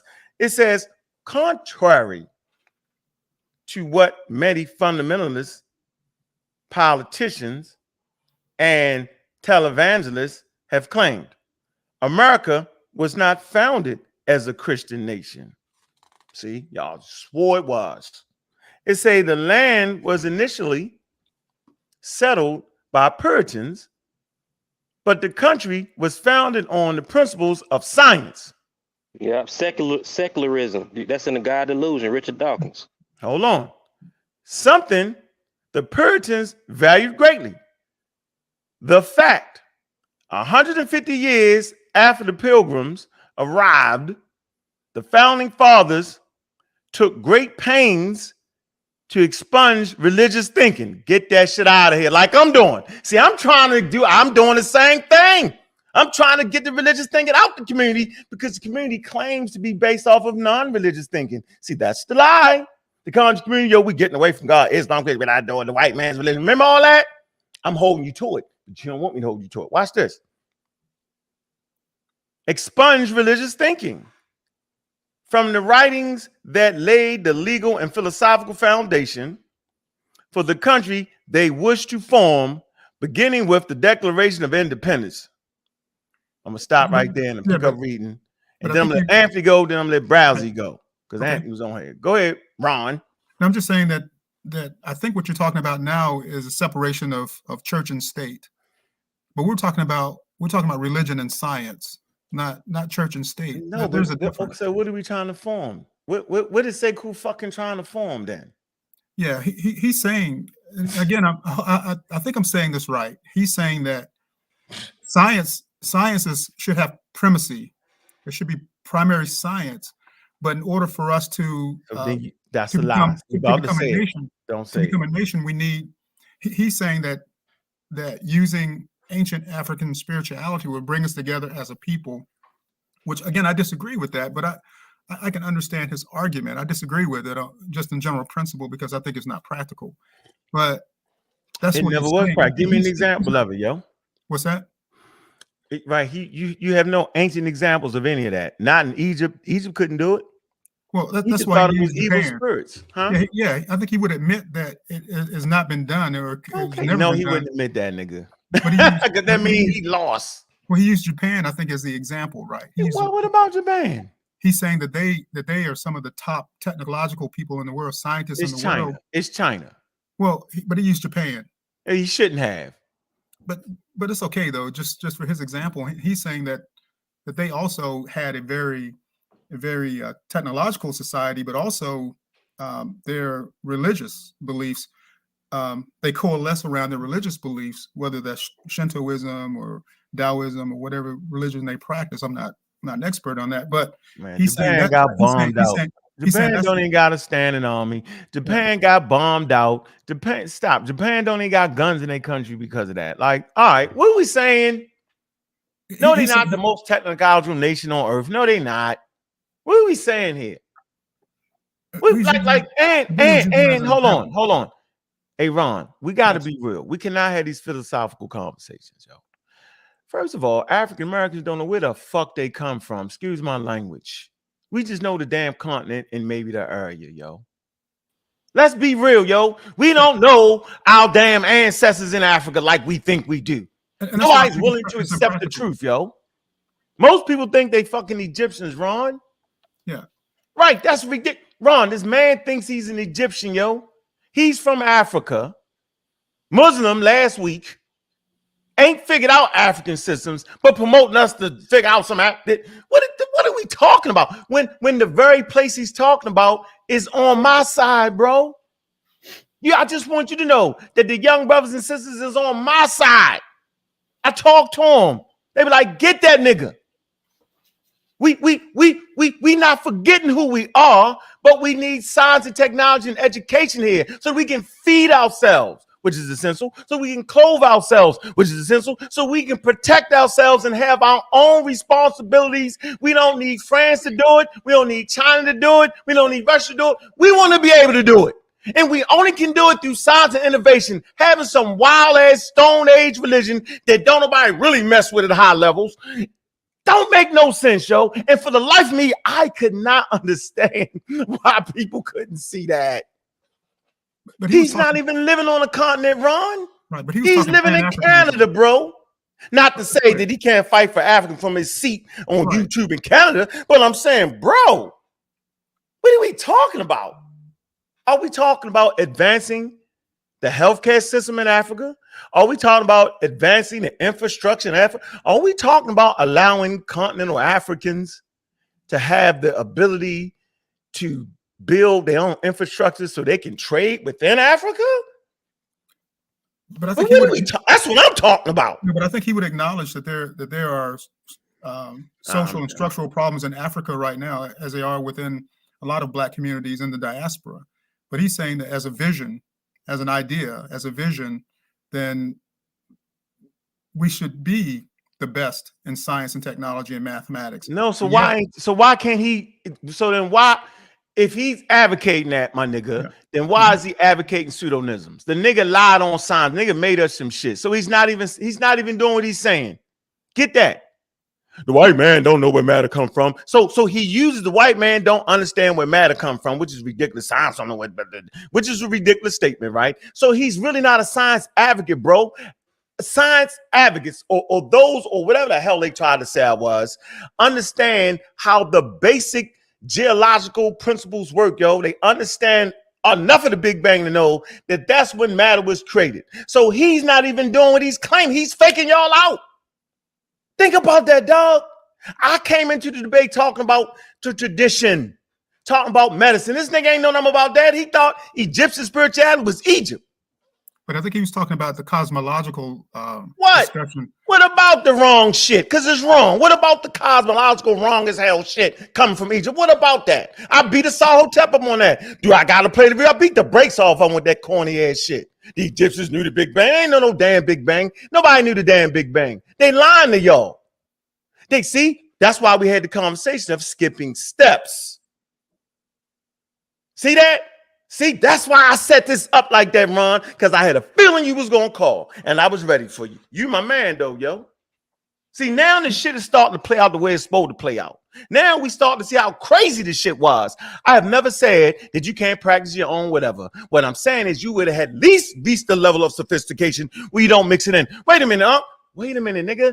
Obviously, they mix it in because they are killing black women and calling them witches in Africa. They're killing people with albinism and chopping them up and putting it in medicine. They're killing the fucking children, dog. So obviously, they have not made that separation yet. What are we talking about? Am I making this up? Y'all just don't want to hear the damn truth. And I'm not knocking Africa because the young brothers and sisters, they know this shit is wild and they want to change their country because they want to have real agency over themselves. And you can't have real agency if you can't protect yourself against the wolves. What do we? Spirituality don't protect you against the wolves. It never has, it never will. What's the game, dog? Would you allow for his argument around that science should have primacy, but yet black people, if it was possible, if there was a cultural thing that could bring all black people together all over the world, then that would be a worthwhile effort? No, the way you bring people around the world is through advocating the truth, dog. That's how you bring people together around the world. People are already together around the world. Are y'all serious right now? It's called a global economy, yo. Governments function amongst each other, yo. The world is not split up like these niggas are saying. It's already there. We're already having great conversations about Africa. People travel back and forth to Africa all the time. People go to Egypt. Dr. May, I travels around that. Like we understand it. We're not separated. We don't think they some wild mythical people. We don't. What do you talk, with the human population is connected? Are we? You see what I'm saying, yo? This shit been said so long that we actually think that we set. What do you mean, dog? I can go to King Marimbe, not Marimbe. Mabutu, right? That's a group of people that live in the forest. We can talk about Kenya, the Kenya Museum, all right, where the Australopithecines are. How can I? And I can talk about how they teach science. Watch this, my nigga, right? They take the children to the museum, right? Nairobi, the Nairobi Museum, and they teach them about their great ancestors, the Australopithecines and the tool making. They teach them about that, right?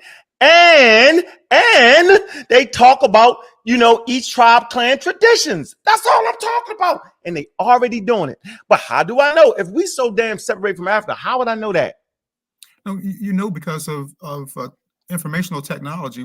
That's all over the world. So the world is connected then, huh? Yeah. So we don't need to do it. Say cool, because we already doing that, nigga. What we missing is the foundation of goddamn life, nigga, and the foundation of human survival. That's why I went to 190,000 years ago. Niggas wasn't praying to God and all that spooked out shit. They had to get it in for real. They had to make lethal weapons. They had to figure out fire. Had to figure out how to eat, or else we wouldn't even be here in this conversation. So I'm gonna shut up right now because I'm mad and hot, and I don't like to be this way. Yeah, I'm not trying to trigger you or anything like that. No, it's not you. It's just the very fact that this man is trying that shit again, where people dove into our intellectual property between our ears, yo, and it confuses because we really love black people, yo. We really love African people, yo. You know what I'm saying? Like we really like nigga, they put us through a wild process, dog. And we feel that shit. And what I'm saying, the thing that everybody feeling now, yo, is the shit they use that ends up putting us in fucking cult, yo. That right there, that love for that is why I was a New Wapian, dog. And I'm gonna fight that shit till I no longer have a voice, yo. That's where I'm at with it. Hey, go ahead, I'm gonna cool down. I'm gonna the coffee and the water, you know how to go. Can you hear me? Can you hear me on? Loud and clear, Mr. Stephen. What's good? What's going on, OG? I got a question because I might be misunderstanding your position, or well, maybe not just you, but just in general. I see people the pushback with Sekou. Are you saying you don't you like he's selling the Wakanda package basically? Yeah, nigga. Right. So, but I got Exactly. now I feel you. So I feel you there, but I feel you there. But and that's some bullshit to me, bull crap to me too. But the problem the issue I keep having with this Sekou discussion is a lot of times it seems like people are are trying to tell this man he doesn't know what's going on in his own homeland.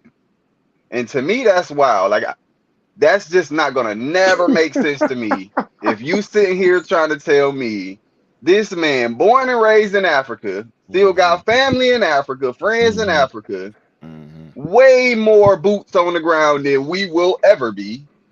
To sit up and try to tell this man he don't know what the hell going on in Africa and where he's from or what's going on in his homeland of Africa, because Africa is a big place. But I don't understand that. I just don't. Somebody has to beat that in my head because I don't get it, bro. I'm about to beat you up. All right. Now listen to my example, Stephen. Remember the Egyptian conversation we've been having? Let's apply that same logic to people that pop up and say they're from Egypt. They say, I'm from Egypt. And so you automatically think if you're from Egypt, then you know your history, you know your ancient history, right? That's the shit that's going in your head, right? And then he starts spewing off a bunch of wild ass racist shit that the scientific experts don't even say no more. See? So the truth is, just because you from Egypt don't mean you know fucking Egyptian history at all. You have to study Egyptian here. Hold on. See, science, that doesn't fly in science. I'm from Kenya, thus I know that this Australopithecus is really a goddamn spaceman because our tradition says so. No, nigga, no. No. So it doesn't matter if you're from Africa or not when we're talking about things. And especially when you spewing off racism, like with the Egyptian people that was claiming that wild shit. Because the record clearly says that the Egyptians aren't white people, they're not black people, they're indigenous Africans ranging in skin color. But you get a bunch of wild people, how many from Egypt? No, all the Egyptians was light skinned. They look like, shut the fuck up. Learn your history for real. And by the way, you're Muslims. I don't see you giving out the sacraments. Now, let's move to Sekou.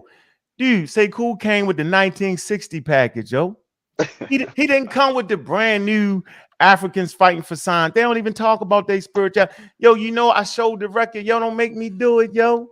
That most Africans don't even practice their traditional shit, my nigga. So what are we really talking about? So he is disconnected. He promoting old African American ideology, yo. You think I don't hear that, yo? So this is what I'm explaining to you. Sekou came with some 1960, 1940 shit. Yeah, I mean, Marcus Garvey package, Shikak Diop's package. Yeah, I'm saying trying to get us. We done heard it already, nigga. You late. Okay. That's my explanation. My apologies. And my apologies to Juju. I apologize, sister. I just missed that part. Did you think about it? Go listen to him again. Listen. No, I feel you. I dare you, yo. Because I was listening to Reggie's show, and you know, I just missed that. You know, to me it just seemed like the conversation was he was critiquing Sekou, and I don't got no problem with that, you know, because Sekou say a lot of wild shit. But when it got to, well, Sekou was speaking, and he was speaking towards the corruption in the religious sector and the political sector. And to me, I'm like, right. Okay. And what that mean? Who fault is that? It ain't my fault, nigga. That No, your I'm not. government is No, I'm corrupt. not. I'm not saying that. No, I'm No, I'm not making saying a that. I'm point saying here. that. I'm saying the critique was wild to me because I'm like, he's not talking about let's all kumbaya and we need to be under this umbrella of religion or whatever to be able to fix things. He was actually saying because it's wild religious and it's wild corrupt in terms of the politics. That's more of the problems of what's going on where he's from. Oh, To that's me, what. So now that's he's what I saying it. heard. Now he's saying Huh? it. Now, yo. Now Oh well, that's what he. Hold yeah. on, yo. I'm gonna show you how the pseudos do. As you beat them up, I beat up niggas for 3 years, and after the 3 years, you start hearing niggas sound like me and say, "Oh, Unc has changed his stance." No, nigga, Unc used Wikipedia. That way, y'all could never say that. Unc used the Cairo Symposium. So I've said the same thing. Now people forget, dog. 3 years later, oh, Unc has changed his stance. We heard a wild ass nigga, a wild drunk nigga. I ain't gonna say his name. Wild drunk nigga say, oh, Unc has changed his stance. Now say cool. It's saying what I'm saying. Really say cool? Fuck out of here. I ain't the one. I keep receipts. I'm My the bad. I don't think Sekou was I saying what you're apologize, saying. especially the Juju, because I ain't wanted to seem like we kept going back and forth. I got love. Juju fight. Yo, she need to ask the women. No, I know. Juju be banging out, The so men I like to like. fight. I Yeah, like the women and men, we like to bang out. It's cool. When we start having these events, we like minds had these events we're gonna start having in different places, man. We can all get together, have good conversations, have good solid books, and have these conversations, man. It ain't nothing but love, man. We don't know everything we learn from each Juju a other. beast. Juju need to debate. I watched that. I know, yeah. We're gonna Brother get Unc, in I there think and you make and sure she you get all and the money. Brother Unc, Who you listen to and a Jack city have- meeting?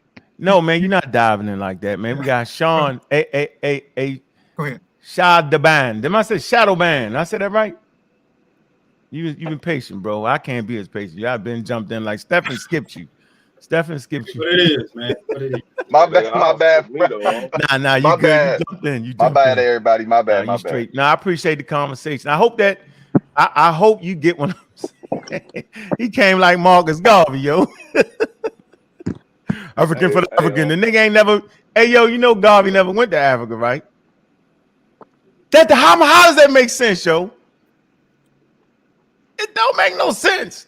You would go one time at least. All right, let me I stop, get it, man. All right, man. Okay. Never mind. My bad, Joe. My bad. Go ahead. No, you good. I'm gonna let the brother go. Yeah, y'all be easy though, man. Love. I appreciate your support, man. Get back to what you're doing. That was a good insight, and I hope you understand. Appreciate you, brother. All right, man. This is a little bit off the topic. No, don't do it. What you trying to take? No, I'm just trying to get an understanding of, what are the purpose of the debates in general. Y'all having debates. I see y'all having debates on various topics, but after the debates, what is the next step? So, well, human beings debate. Human beings been debating since prehistoric times. I understand that. I'm just saying after y'all. I'm asking a question. Okay, go ahead. The purpose of any debate is to expose people for trying to promote wild information. The same thing with the presidential debates. You want to hear their stance. You want to hear what's best for this, what's best for that. So that's typically the reasons for debates. Now they may vary in degree based off where it's at, right? Where you at? You know, what platform is on, right? But generally speaking, debates are to bring two opposing ideas and argue it because humans like to argue. These debates are more so on religion, and I would say to lump it up in one sum. This is more personal, and I'm wondering how does this affect one's individuality when one have to choose one thing over another just to belong in a group or environment, and it's just like y'all went into a library and came out fighting. Y'all got all these various books, and y'all debating on which book is better than the other. Y'all who's the y'all? Identify. In general. I start off in general. No, get. I don't like the general conversation. Don't clump me in. Let's talk about my debate. Science, right, and religion, yo. You don't think that's important to our growth? And one side promoting flammery, absolutely promoting religion, and acting like science and religion, you know what I'm saying, is one and the same, right? And the other side is saying, nope, separate the shit. Two different things.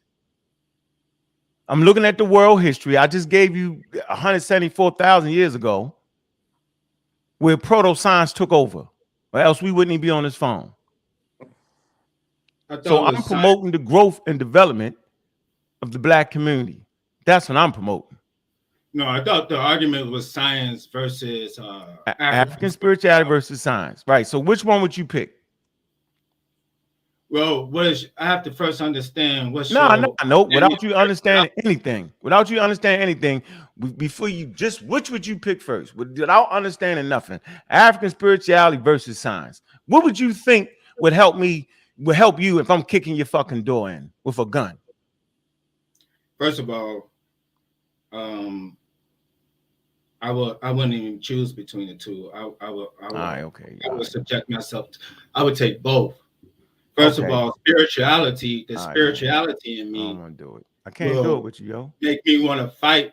No, you made that up, yo. That's not true. No, you asked me a question.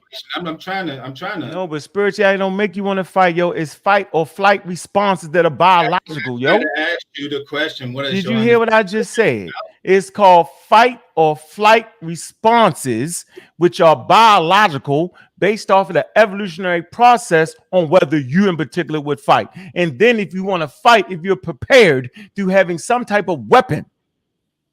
That's the real answer, bro. I'm trying to get an understanding. So no, you're not. I know you heard me loud and clear. I'm not trying to be rude. I just want to I don't feel like playing this morning. So I want to get straight to you. Listen. So I just wanted I cannot allow you to say, I cannot allow you to say that it's both. You did. You said you asked me a question to choose. And you didn't choose. So I chose for you. So wait a minute. That's the point. So how does that affect one individuality? When you're trying to make me to choose to even have a conversation? No, because the question was a choose question. It had nothing to do with your individuality, brother. The question was a solid question and you ducked it. So I didn't let you duck it. I first started off asking you a question. Yeah, your question was kind of, let's be real. Your question was wild. You, what was the purpose of the debate? Right. No, just say, no. This you should have said. Hey, let me show you what would have been better for me.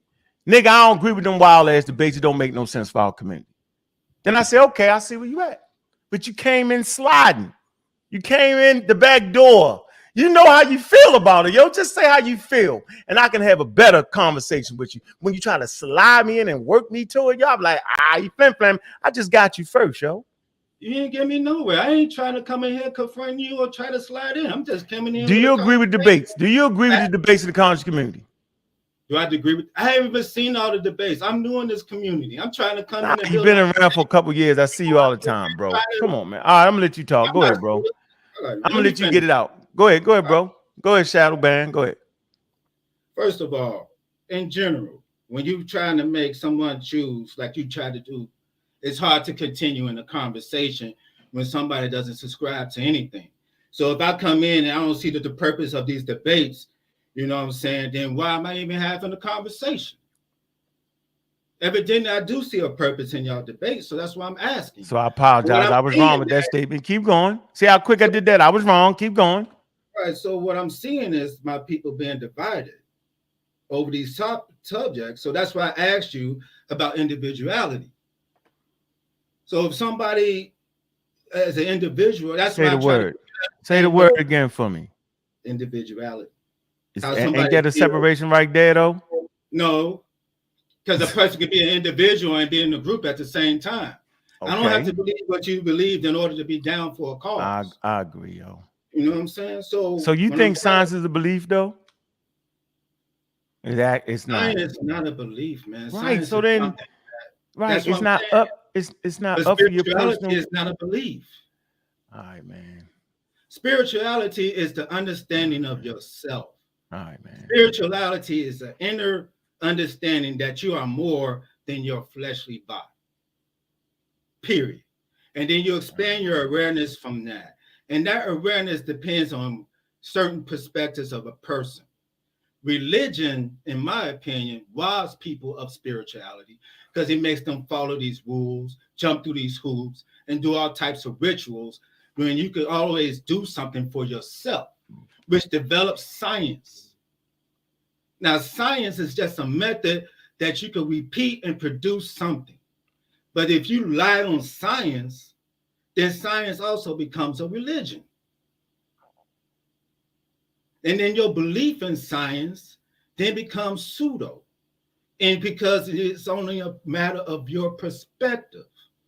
And then from your perspective, you just... So how long am I supposed to let you just... But let me bring it to this. Oh, no. Hold on. You know I apologize, right? I'll take it back. Because you're exactly what I thought you was. So I take back the apology. You fell right where I knew you was. I just had to let you talk. I was trying not to let you get it out. Everything you just said was wild just now. No, go ahead. Go ahead. Go ahead. Are you seeing the eugenics movement? Huh? Do you understand the eugenics movement? You don't. How do you know? I'm asking you. You don't know anything about me. I do. I'm asking you. How you say I don't know nothing about you? In the eugenics movement. Okay. All of that came from a belief structure. From where? From who? I'm listening. From who? Because I don't know nothing about it. From who? White supremacists, man. I know. From who? Who started? Who started it? Who started it? A lot of people started. Who? Well, it stems from Charles Darwin and his cousin. You had the fucking hold on, it extends from Charles Darwin and his cousin. And a lot of other people, man. I don't remember offhand. You like having these wild conversations, bro. The Red Cross was involved. Brooklyn Zoo was involved. Sex trafficking came through that.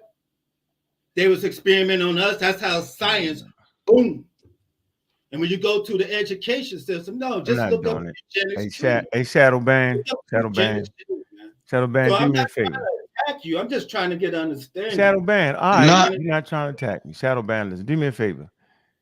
You're in the back of the class. Come on up to the front of the class, yo. I mean, we all know that they found out. You're going to hit that black hole fast today, boy. You're going to hit it quick. No, I was just trying to understand. Not you, Shadow Band.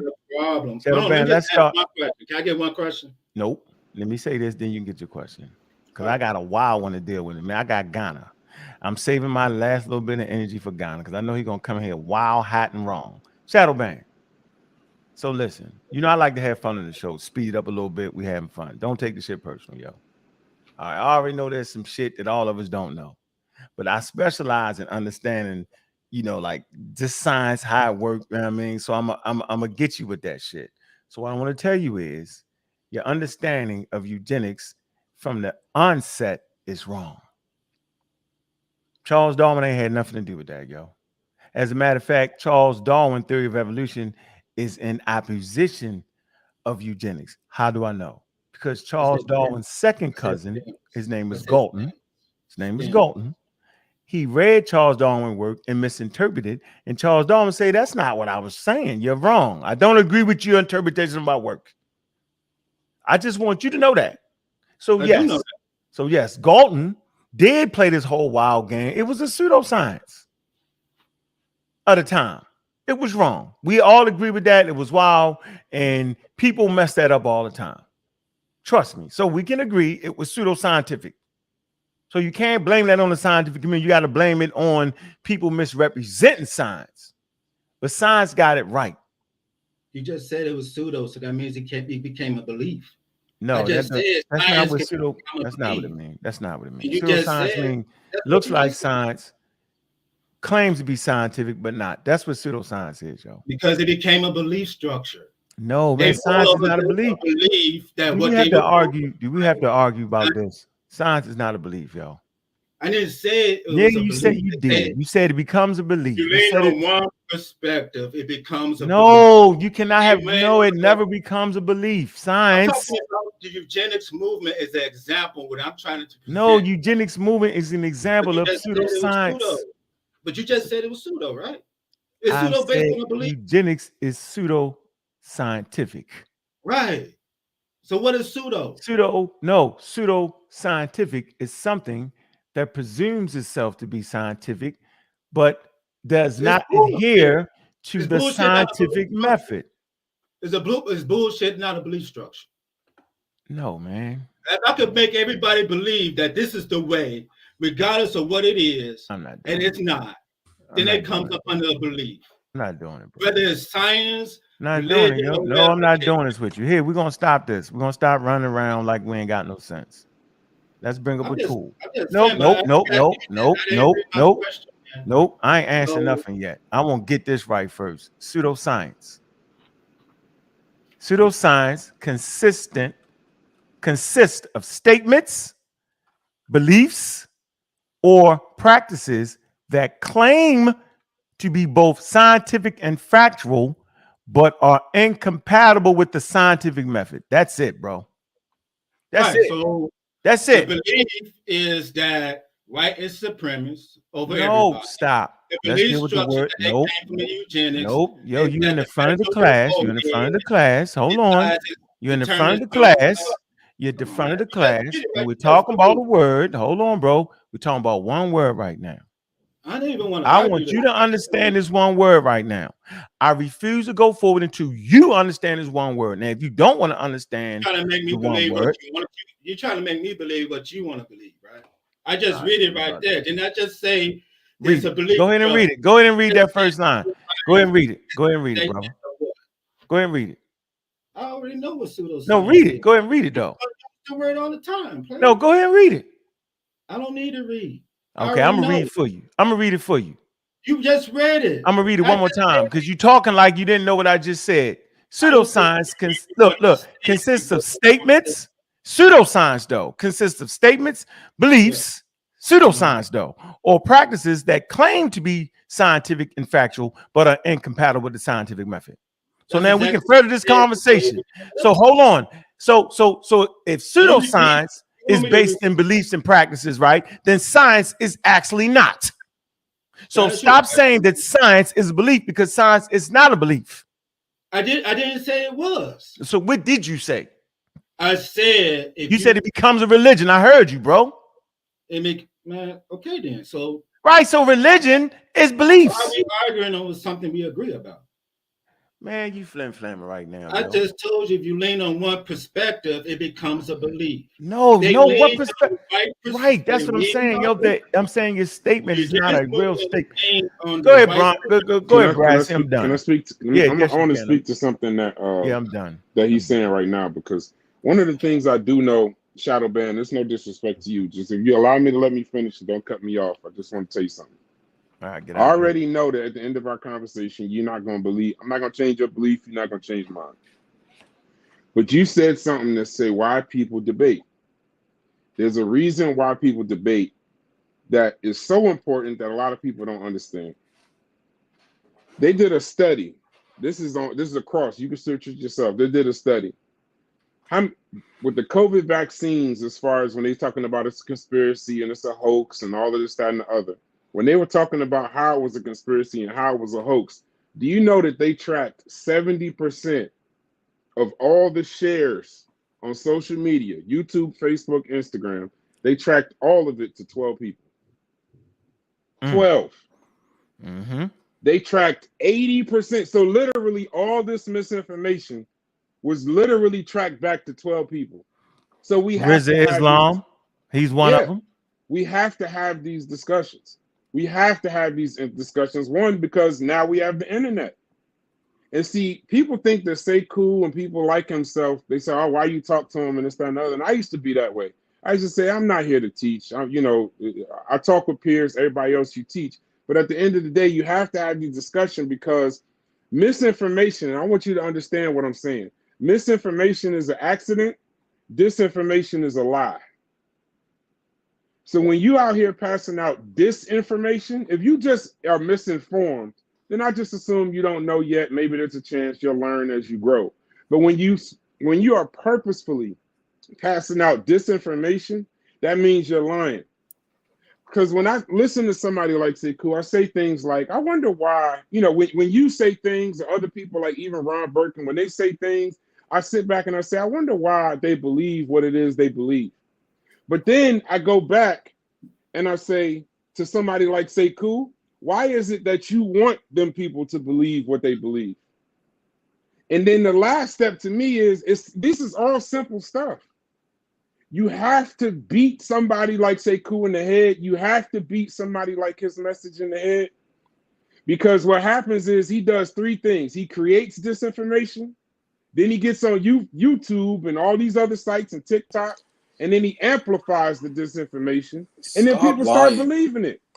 But I don't think Brother Sekou. No, let me finish. Don't cut my wisdom. Don't cut my wisdom. I'm listening to you, but okay, go ahead. So just you're talking, you're not listening. What I'm saying is, also.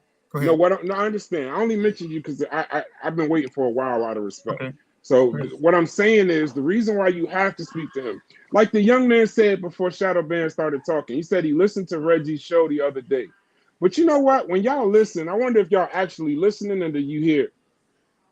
One of Sekou's plans, Reggie came to him with a base plan and said, and this is, I mean, I already knew he was a kook, but when he literally said, Reggie said, so you mean that we're going to focus on spirituality first, but not food and water? And he literally, Sekou, he literally said, we have to get everybody organized under spirituality and all the other things that come. Do you understand how dangerous that is? That somebody would believe that? That somebody would actually believe. He said that, though. I don't think he said that. Let me finish talking. Go ahead. One of the things I do know is I'm not trying to make you believe what I believe. I'm not here for that. We having discussion. I could pull it up and do all of that. It's unnecessary. The fact that you're trying to do something that's never been done in the times that we're in, the reason why I compared them to them 12 people, how many people died watching COVID conspiracies that did not know that it came from 12 people? So what was those 12 people's gain? What were they trying to gain? So I end in this. No. This is just a dialogue. I end in this. Wow. I say that as far as debate, we have to have these debates. We have to have these conversations. The debate is positive. But you know what I know about? Hold on. You know what I notice about people with belief? Y'all don't like to let people talk. All right, let's move on. Yeah, this is let people respond to you. Nah, we straight. Nah, hold on. We gotta let somebody else in. Google Scholar, where you at, brother? I know you be moving. I know you want to jump in real quick. Then we're gonna let Ghana. Yeah, no, I'm kind of enjoying the conversation. I'd like to hear the responses. Also, if anybody, if Gola is still on here, I'd like to get his YouTube channel. But for the most part, I'm just listening. Enjoying the conversation. You said what about the YouTube channel? You said what? Gola. Gola. The book of Al Jahid. Yeah, but I tried to search it. I couldn't find it. It's my name, Gullah Jabiri / you put slash and then Al Jahid. Okay. You can go change that, Gullah. Make it easy for people to get to, yo. Don't make it hard for them to get to it. We want to support you, but it can't do all that. You can do it simple. You can change. Yeah, but I'm listening. If there's something I can contribute, I will. But for the most just part, jump in. You don't gotta ask. Yeah. Let's get to Ghana. What's up, Ghana? Unmute yourself. Yeah, I'm gonna put the link in the back chat, Google Scholar. Yeah, do that. What's on your mind? All faces, mine. Hey, so you know where I stand with it. Damn, my mic sounds so echoey. You sound good. Go ahead. Okay. Yeah, so you know where I stand with it. I'm with African spirituality, which, as we already know, encompasses science. Science is a part of that. It seems like you keep getting confused, or when you're saying it, you sort of act like African See what I'm saying, Ron? Anti-science or something. That's not the case at all. See, Ron? I'm on a different page than that. I think it's. See, Ron? No. Let them talk. Let them talk. I just want to let you know where they be at. That's my point. Hold on. No, go ahead. I can hear you. No, I cut you off, Ghana. Go ahead, bro. I can't even hear you, bro. Hold on. Good.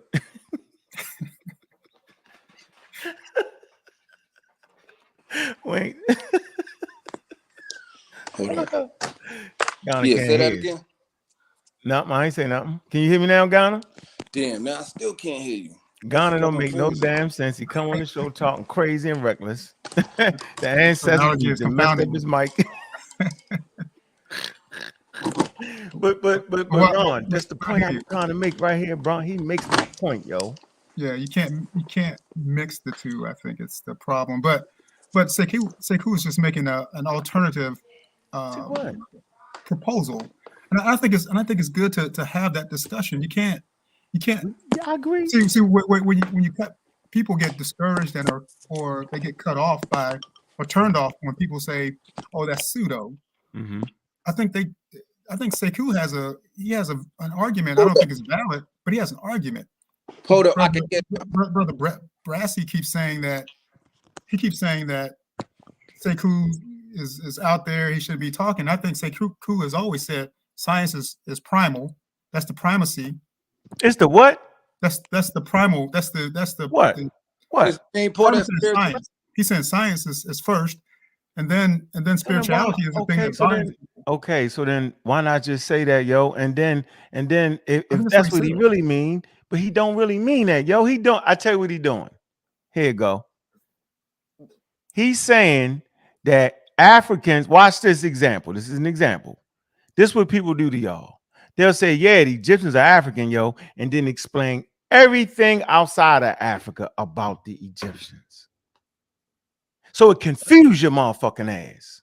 I'm gonna say this again. People say the Egyptians are African, and then we'll explain Mesopotamia, explain how everything came from there and all that. They explain the Mediterranean and all that shit. See how confusing? And then we'll come back and say, I said they was African. No, nigga, your explanation of the African was fucking Mediterranean and Mesopotamia. So he's saying what you're saying, but he's explaining it all pushing towards spirituality, and without it, we can't make it, bro. See the game he's playing? See, I gotta figure it out, yo. Hey, he's doing exactly that, bro. It's common sense. We need African spirituality. It's common sense for any people that have been colonized to go back, take back what was taken from them. That's common sense. For anybody to sit there, be colonized, and then embrace the colonization, embrace the mental colonization, and don't think to reach back and think with the mind of who they are and where they're from is sick. It would be sick to sit here and say, no, I'm just going to embrace every bit of colonization and never try to reach back into who I am. I'm just going to accept everything they took from me and everything they try to create me to be. See, what they're trying to create you to be is what you sound like. A black looking person who's talking like a white person. You talking with the mind of the person that colonized you, because you brother, I think you're going too far. I mean, let him go. Nope, you gotta let him go. I want you to hear the zealot, yo. Let him go. Let him go. Let him talk. Keep going, yo. You're doing a great job.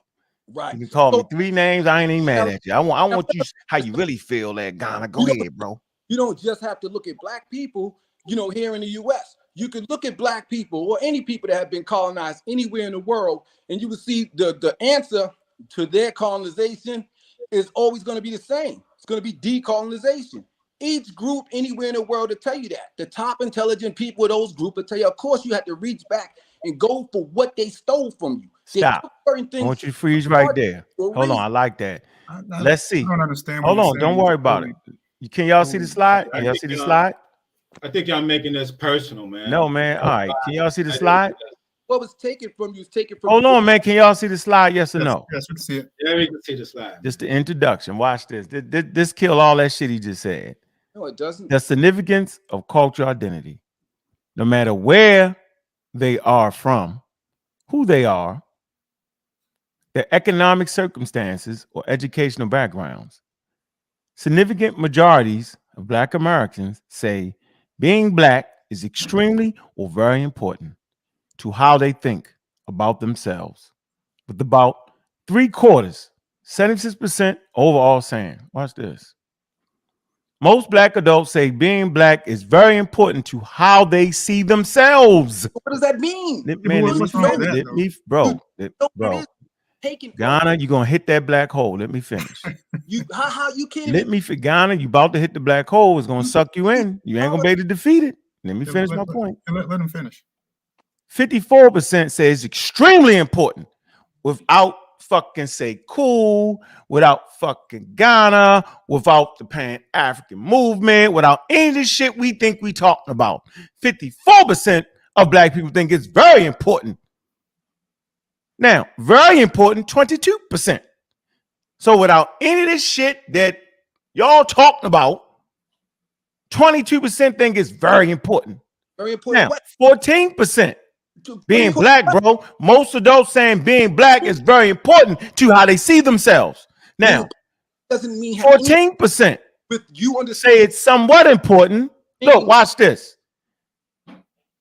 Very little, 3%, little, a little important, 3%, and not at all is 5%. So overall, bro, 76%, right, of black people, okay, think it's very important to recognize all the shit you think you saying without any of that flim flam bam bam boom. I just wanted to make I just wanted to make that point very clear. So we're very excellent in what we're thinking about in our thoughts, and that's verified and backed up. That's the statistics. So obviously we don't need all that extra shit that y'all think y'all talking about, because it's by the way, the extra stuff that they be talking about, ladies and gentlemen, We just added a new flim flammery, be outright making up shit. They be acting like we the Native Americans. They be acting like we the Hebrews. They be acting like it be all wild and wrong anyway. So to add wild, wrong information to the conversation is just extraordinarily wild to me. So no, we don't.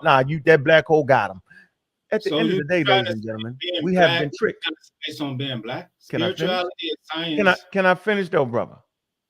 I'm gonna let you talk. Ghana got to get a chance back in. I'm trying to tell y'all, who knew? Remember I said I was black and I was proud since I was 6 to 7 years old. I understood it was important to be black. And as I grew, get more information, I never thought it wasn't important to be that. Where the shit went off the rails when I got in the conscious community and my head got filled with some wild, extraordinary shit where I thought Martin Luther King was a sucker. The Nation of Islam was the greatest thing since sliced bread. The Anunnaki was important. Wild shit.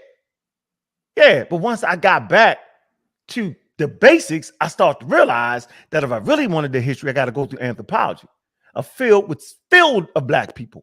I need to get scientifically literate to get my real history and culture. So they're lying. We don't need to say cool, right? What does it mean? Mean we black and we proud, bro. That's what it means. But that poll is proud to be who we are. But brother Ankh, that poll is actually different than what Sekou is talking about. Sekou is talking about a specific part of black culture, namely spirituality. That poll isn't sliced enough to talk about that. No, hold on. And that's why I said his proposal. So why would we need watch this, Ron? So then why would we need African spirituality to do what?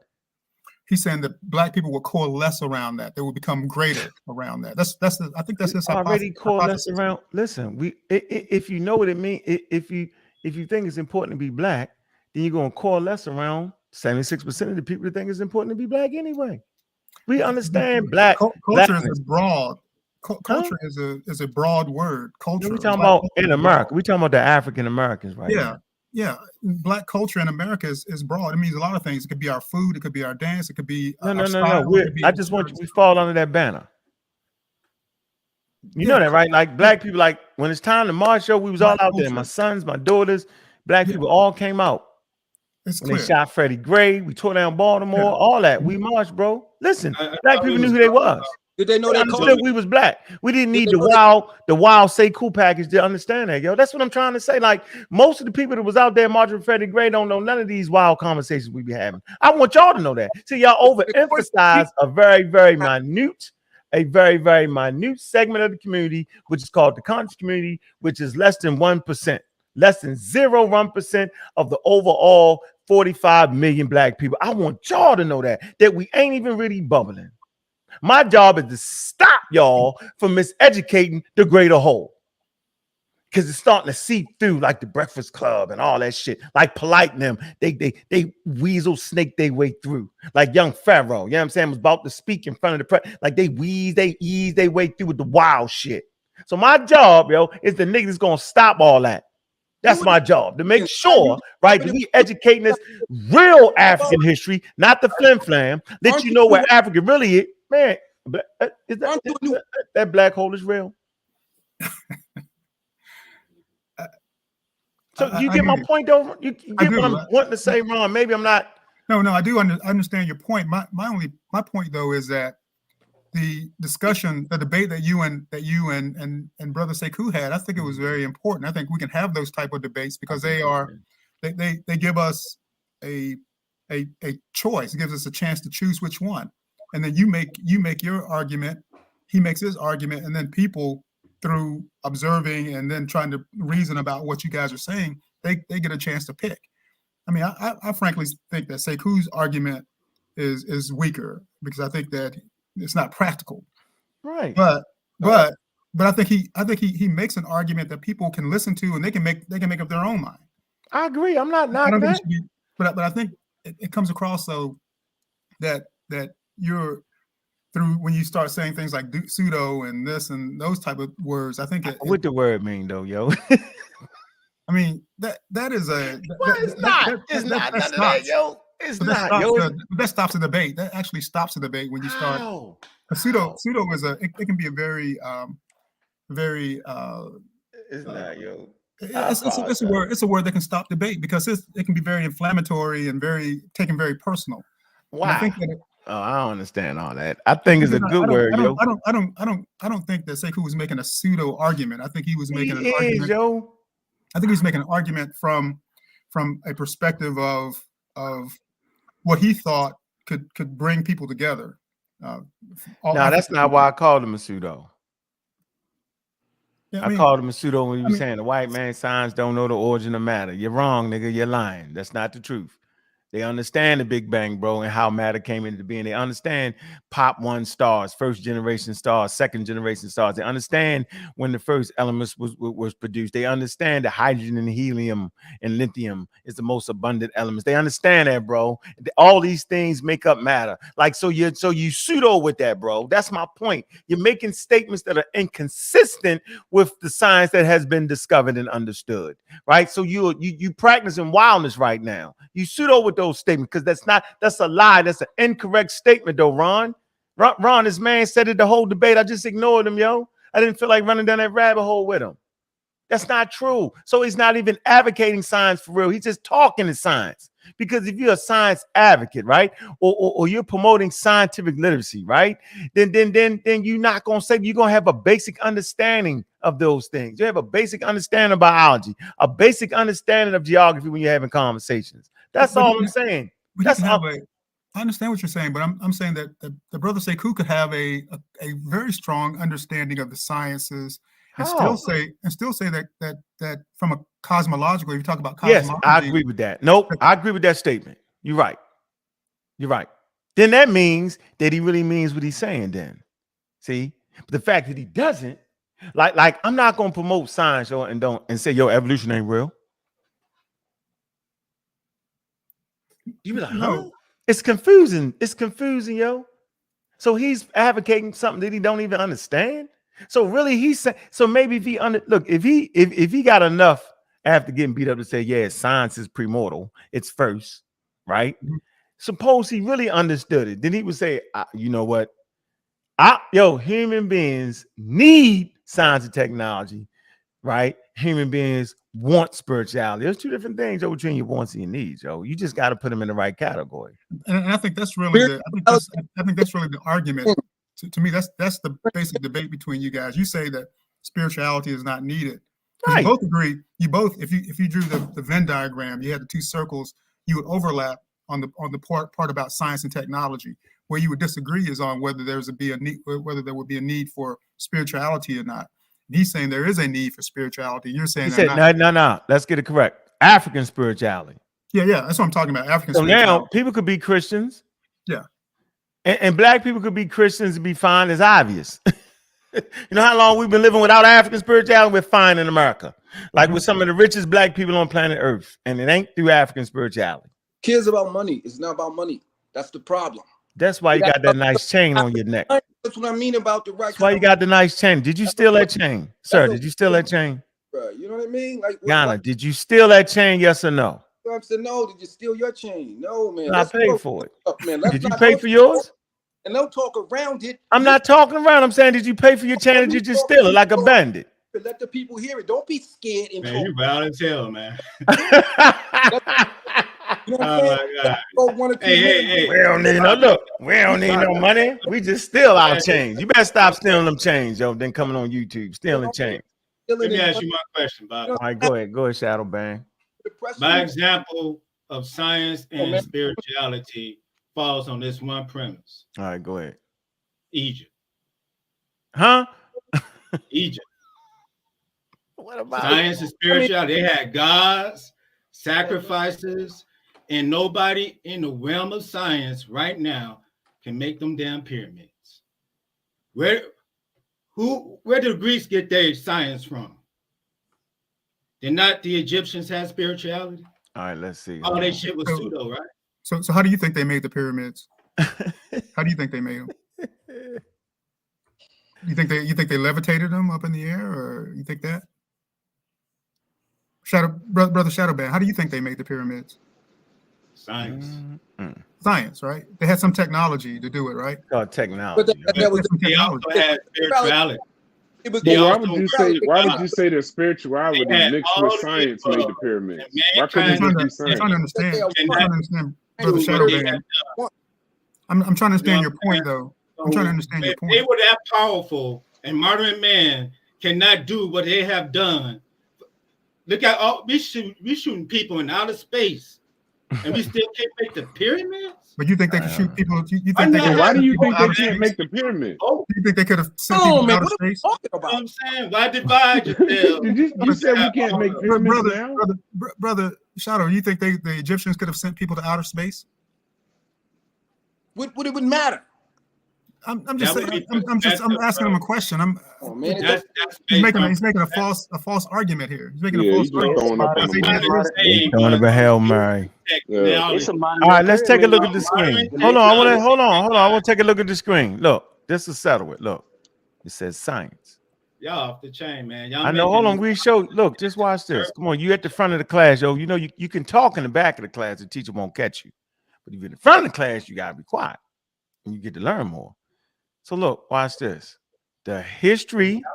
This is the encyclopedia. It says the history of scientific discipline spans the majority of the historical record. When we say historical, we're saying written record, bro. It says with the earliest written records of identifiable processes, the processes to modern science. So there are processes that are identifiable to modern science dating to, watch this, Bronze Age Egypt and Mesopotamia from around 3000 to 120 BCE. Watch this. Their contribution to mathematics, astronomy, and medicine entered and shaped the Greek natural philosophy of classical antiquity. Thereby, formal attempts were made to provide explanations of events in the physical world based on natural causes while furthering advancements, including the introduction of the Hindu Arabic numeric system, were made during the golden age of India. That's dealing with science and innovation. The point here is that we already know, my nigga, that Egypt and that had processes that would lead to modern science. You're not telling us nothing new and slick. Just because they can't hold on, just because they can't build the damn pyramid has nothing to do with the fact that they're giving credit where it's due. So I don't understand these arguments at times. They actually make no sense. So what? Who the hell gonna spend billions of dollars building a damn pyramid in the sand? Why don't the Egyptian government try to do it? We're past that stage. So watch this. The Egyptians couldn't build the Empire State Building. PBS, man. The Egyptians couldn't get past motherfucking disease. The Egyptians couldn't do surgery. Yes, they did. No, they didn't. You're making it up. They did do surgery. No, you're making it up. You playing now. You playing with words. They couldn't defeat the Romans and the Greeks. They couldn't defeat the Romans and the Greeks and the Syrians. Yeah, Egyptian surgery was walking around with a hole in his head. That's get him. That's brain surgery. Get him. You can watch all that. Walk around with a hole in your head. You can watch all that on PBS, man. That's no, they just had. Listen, the Egyptian surgery. Watch this. The Egyptian surgery was talking about they were sewing niggas up. They wasn't doing invasive surgery, bro. That's they got them doing. No. You messing it up. Man, they would they would have you walking around with a hole in your head with a big old crater in your head. That's the brain surgery that they was doing. Yeah, there was the hole in the head, yep. The point I was making, man, science and spirituality existed in Egypt. Yeah. Yeah, this how it existed too. Look, let me show you how it existed. Regardless of how it was used, it existed. Nah. I want to show you. Separate. I mean, there's no argument from my side that science and technology and spirituality existed, but it exists in America. It exists here today also. Yeah. So all right, here you go. Look here. Let me show you. Look, this is good for you. I know y'all see the screen. We're gonna get out of here. Look at this, man. Here you go. Here you go. Turn up, girl. Let's see. Get to let people talk. Now we're gonna end the show with this bull. I'm gonna let you talk. I'm gonna let you get it in. Yo, you just rude sometimes. Yo, you rude, inconsistent with the scientific method. You rude, yo. You getting too hyped up. I know it's your favorite subject right here. Let me get you the damn. Where is the damn Egyptians at? Where my boys at? Where my boys at? Let me see. What is spirituality? Meaning spirituality, reformation? Nope. I need the medicine part. All right, here we go. Let's get to the medicine. Nope. All right, here we go. Traditional ancient Egyptian medicine. Some basic concepts about traditional ancient Egyptian medicine. Ancient Egyptians did not have a clear dichotomy. Y'all know what that means, right? So I'm fighting for clear dichotomy between both medicine and magic. They considered health and illness a resulted from a person's relationship with the universe, including people, animals, good and bad spirits. You can get this in Traditional Ancient Egyptian Medicine Review, Saudi Journal of Biological Science, Volume 28, Issue 10. So they once again say, cool, lied. Use Wikipedia, use a liar, nigga. So right here, it's showing you 2007 that their correlation between illness had a lot to do, they believed, and you got bad spirits. And yes, all around Africa, they do this. And yes, all around planet Earth, they did this. And yes, that's what Gullah was talking about, shamanisms, witchcraft, witchery. Those words meaning those who control the forces of nature, those who stop the evil spirits from making you sick. But that's not an African thing. That's a human thing. Humans had to get out of their way where they could get to the point and make the clear economy. They sure as hell didn't do it in the United States, right? 1700s. And the difference between a doctor, medicine man, and a charlatan in the 1700s was what? What's the difference, y'all? Do y'all know?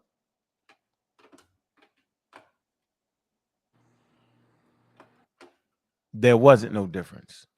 It wasn't no difference between that. Shit was wild. That's where we at.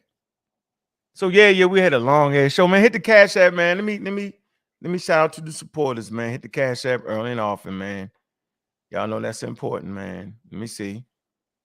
Appreciate everybody, man. Let's see. Appreciate you, Marcus, man. That's some love right there, man. Appreciate you, man. Hey, Taurus, man, you stay supporting, man. Appreciate you, man. All right. That's where we at today. Man, hit this up, man. If y'all want the show to continue, man, it's based off of the real vibe, man, of economics, man, and productivity, man. I want my man, Ghana, to go ahead and finish it off, right? Go ahead and finish this off, Ghana. What is it that you have a burning desire to say? What? Say you, brother. Yeah, just to my people, come on, man. We got to definitely wake up. Do not be fooled into thinking just knowing basic things like science by itself or math by itself or anything like that is going to push you forward. I mean, they are obviously tools that we can use to go forward, but if your mind ain't right, it's also tools that could be used against you. Your mind being right, that's something you're going to develop by loving yourself, getting into yourself, finding out the things that they were taken from you, find out why they were taken from you, you know what I mean? Which is what I keep repeating, mental colonization. They're taking they're taking your culture, they're taking the language, they're taking the way you eat, the way you think, the way you see the world. So what we are suggesting, like people like Say Cool or people like myself, suggesting that you go back, reach back, and take those things that they took from you, go back and study them. I mean, we have the internet. Go back. There's nothing wrong with learning an African language. You should learn it. Understand why we speak the way we speak. You know what I mean? I mean, I know it's a bunch of different languages, but you can fall into whichever one you want. Take a few. It's not difficult to learn. Learn them. You know what I mean? They took them from you for a reason. Learn your culture. You know, learn different ethnicities, different tribes. Learn about them for real. You can really learn about a people when you understand the way they go about and go about life, their culture or their religion. That's what we're saying to get into African spirituality, because then you can see how your ancestors actually thought, how they see the world, how they saw the world, how they approach the world. These things are taken from for a reason. You know, it's called studying anthropology, but you can figure it out in anthropology. Whole. When you take all them things back, you make yourself whole. Consider yourself being ripped, like Mr. West up here, being stripped from the West family. All the values and all the ways of understanding of his family, he's being stripped and taken to another family where they abuse him and they dog the West family. They dog his family and they made him hate everything he's from. And this is what we're facing. That's what he's facing with that. But as a people, so that person like that, bring them back about who they are. Hey, ain't not moving but the goddamn money. I hear you, Ghana man. I appreciate you, bro. That was a hell of a speech, yo. Mm-hmm. I'm not going back to the place we lost to try to bring it forward. He don't want his family name. He don't know about his family. You don't want to know nothing about him. But yes, I do. I don't want the fakeness. I don't want the scrambled jambled. I want the real. Thought the way they thought. Let me get my point, ladies and gentlemen. For a reason. We've heard him. We heard Ghana's speech. It's definitely a speech from the 60s. Now we got anthropology. We can get it. And that's important. Come on, man. You black hole is pulling at you. The gravity, the black hole, the melanin hole. You're gonna disappear. You're gonna disappear in a minute. If you just disappeared. The black hole got him. Listen, y'all. That's one of them old Malachi York speeches. That's one of them speeches from the 60s. Listen, we just need the truth. We need accurate information so we can make proper determinations on what we need to do going forward. What they want to do is play the game of we got to know your culture. Yeah, we need to know the real culture, not the made up conscious community culture where you just float across the green savannah and nobody died. And we didn't need scientific innovation. We just floated and our spiritual systems guided us and instructed us, and they knew the impending doom was coming. Our spiritual system told us the white man was arriving on the shores. And when we seen him, we knew it was over. Anyway, man, I appreciate everybody. Hey, Shadow Band, man, I appreciated your conversation. We got off to a rough start, yo. This shit ain't personal, yo. It's just business. I appreciate your ideas, man. Sometimes, man, sit at the front of the class, yo. There's a lot there. I'm working on what I'm doing. You know what I'm saying? I'm getting it better. You know what I'm saying, yo? And, just work with me. I'm going to work with you. We both going to get better at what we're trying to understand. It's important for us to understand each other, yo. Period. Humans always work better when they understand each other. The black community work better when they understand each other. Appreciate everybody that came through, man. Y'all know what it is, man. Appreciate y'all supporting the morning show, man. Hit the damn Cash App, man, and stop playing. Y'all playing this morning, man. I don't understand that. You gotta support us. Support the show and keep the show going. Don't take much for everybody to support. Don't just sit here and suck up all the wisdom and knowledge. Support if you can. We appreciate that, man. We got a store, Abjuware. Support the store, right? Appreciate everybody that came through today, man. It was a great show, right? I understand it was. And we jamming on out. We here, man, ending it with a little DQ, man. We here, we doing it big, man. Shout out to everybody that came through, man. Google Scholar, man. Gullah Geechee, man. Make sure you like and subscribe to his channel, man. The Book of Al-Jahid, man. Gullah Geechee, Book of Al-Jahid. Appreciate you, Ron, man. Always high-level intelligent conversation with you, brother.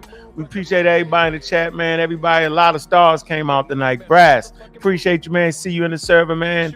L Skin, man. Appreciate you, man. Ghana, you know we appreciate you, bro. I would like to say this, though. We ain't practicing racism, white supremacy because we fighting for scientific literacy. The human population fought for 350,000 years to get literate and understand their natural world. Don't let them fool you with the hyperbole speeches. That's the message for the day. Don't let them trick you. Flim, flam, bam, bam, boom. Yo, keep silent, keep your head up, man. We moving forward. We competing with the world. Bringing tight-knit communities. Galvanized by science. Believe what you want to believe. When the rubber meets the road, you got to know. And the only tool designated to knowing is science. Been nothing but a motherfucking move. First things first, I corner, fix all the honeys, dummies. Edible place for the gummies, gotta keep them coming. As I roll the dice, been nothing but a motherfucking move but the money. Been nothing but a motherfucking move but the money. Been nothing but a motherfucking move, huh? With the dice at the crap table, back able to give advice, I'm back stable, back able to take a knife at a bad angle. Fuck niggas, do-rag, get them all strangled in the ring like I'm Kurt Angle, hurt ankle, lead a boot with the chords tangle, Mike Mangle, they just near mad than a bitch, they all angry, but the bread coming in rolls is all gravy. Tenders on the strip, brick fries is on daily, plus the strip is really online, it's on daily. Soon as I get the first line, it's on daily. Po baby, Jasmine Rice, yellow bone lady, gon' page me, yo lady, po baby, late 80s, green circles, close friends, gon' page me. Wanna blaze with me under the shade tree? Cause a nigga know for rolling fucking sevens. First things first, I corner, freaks all the honeys, dummies. Edible place for the gummies, gotta keep them coming. As I roll the dice, been nothing but a motherfucking move but the money. Been nothing but a motherfucking move but the money. Been nothing but a motherfucking move. First things first, I corner, freaks all the honeys, dummies. Edible place for the gummies, gotta keep them coming. As I roll the dice, been nothing but a motherfucking move but the money. Been nothing but a motherfucking move but the money. Been nothing but a motherfucking move. Man, I'm your host, Bobby Banger, man. Welcome to the morning show. Appreciate y'all support, man. Hit that Cash App often. On the way out the door, man. Y'all know what it is, man. I'm a raw squad up, pseudo killer official, man. Community of skeptics. We are skeptical of what human beings tell us. No matter what color or creed, we are skeptical. Stay skeptical, man. Stay with the update, man. You find it right here, man. With that, man, appreciate the love, man. We see you tomorrow morning, man. Hey, be on the Pseudo Killers tonight, man. Come on through, man. Appreciate you, man. With that, we out.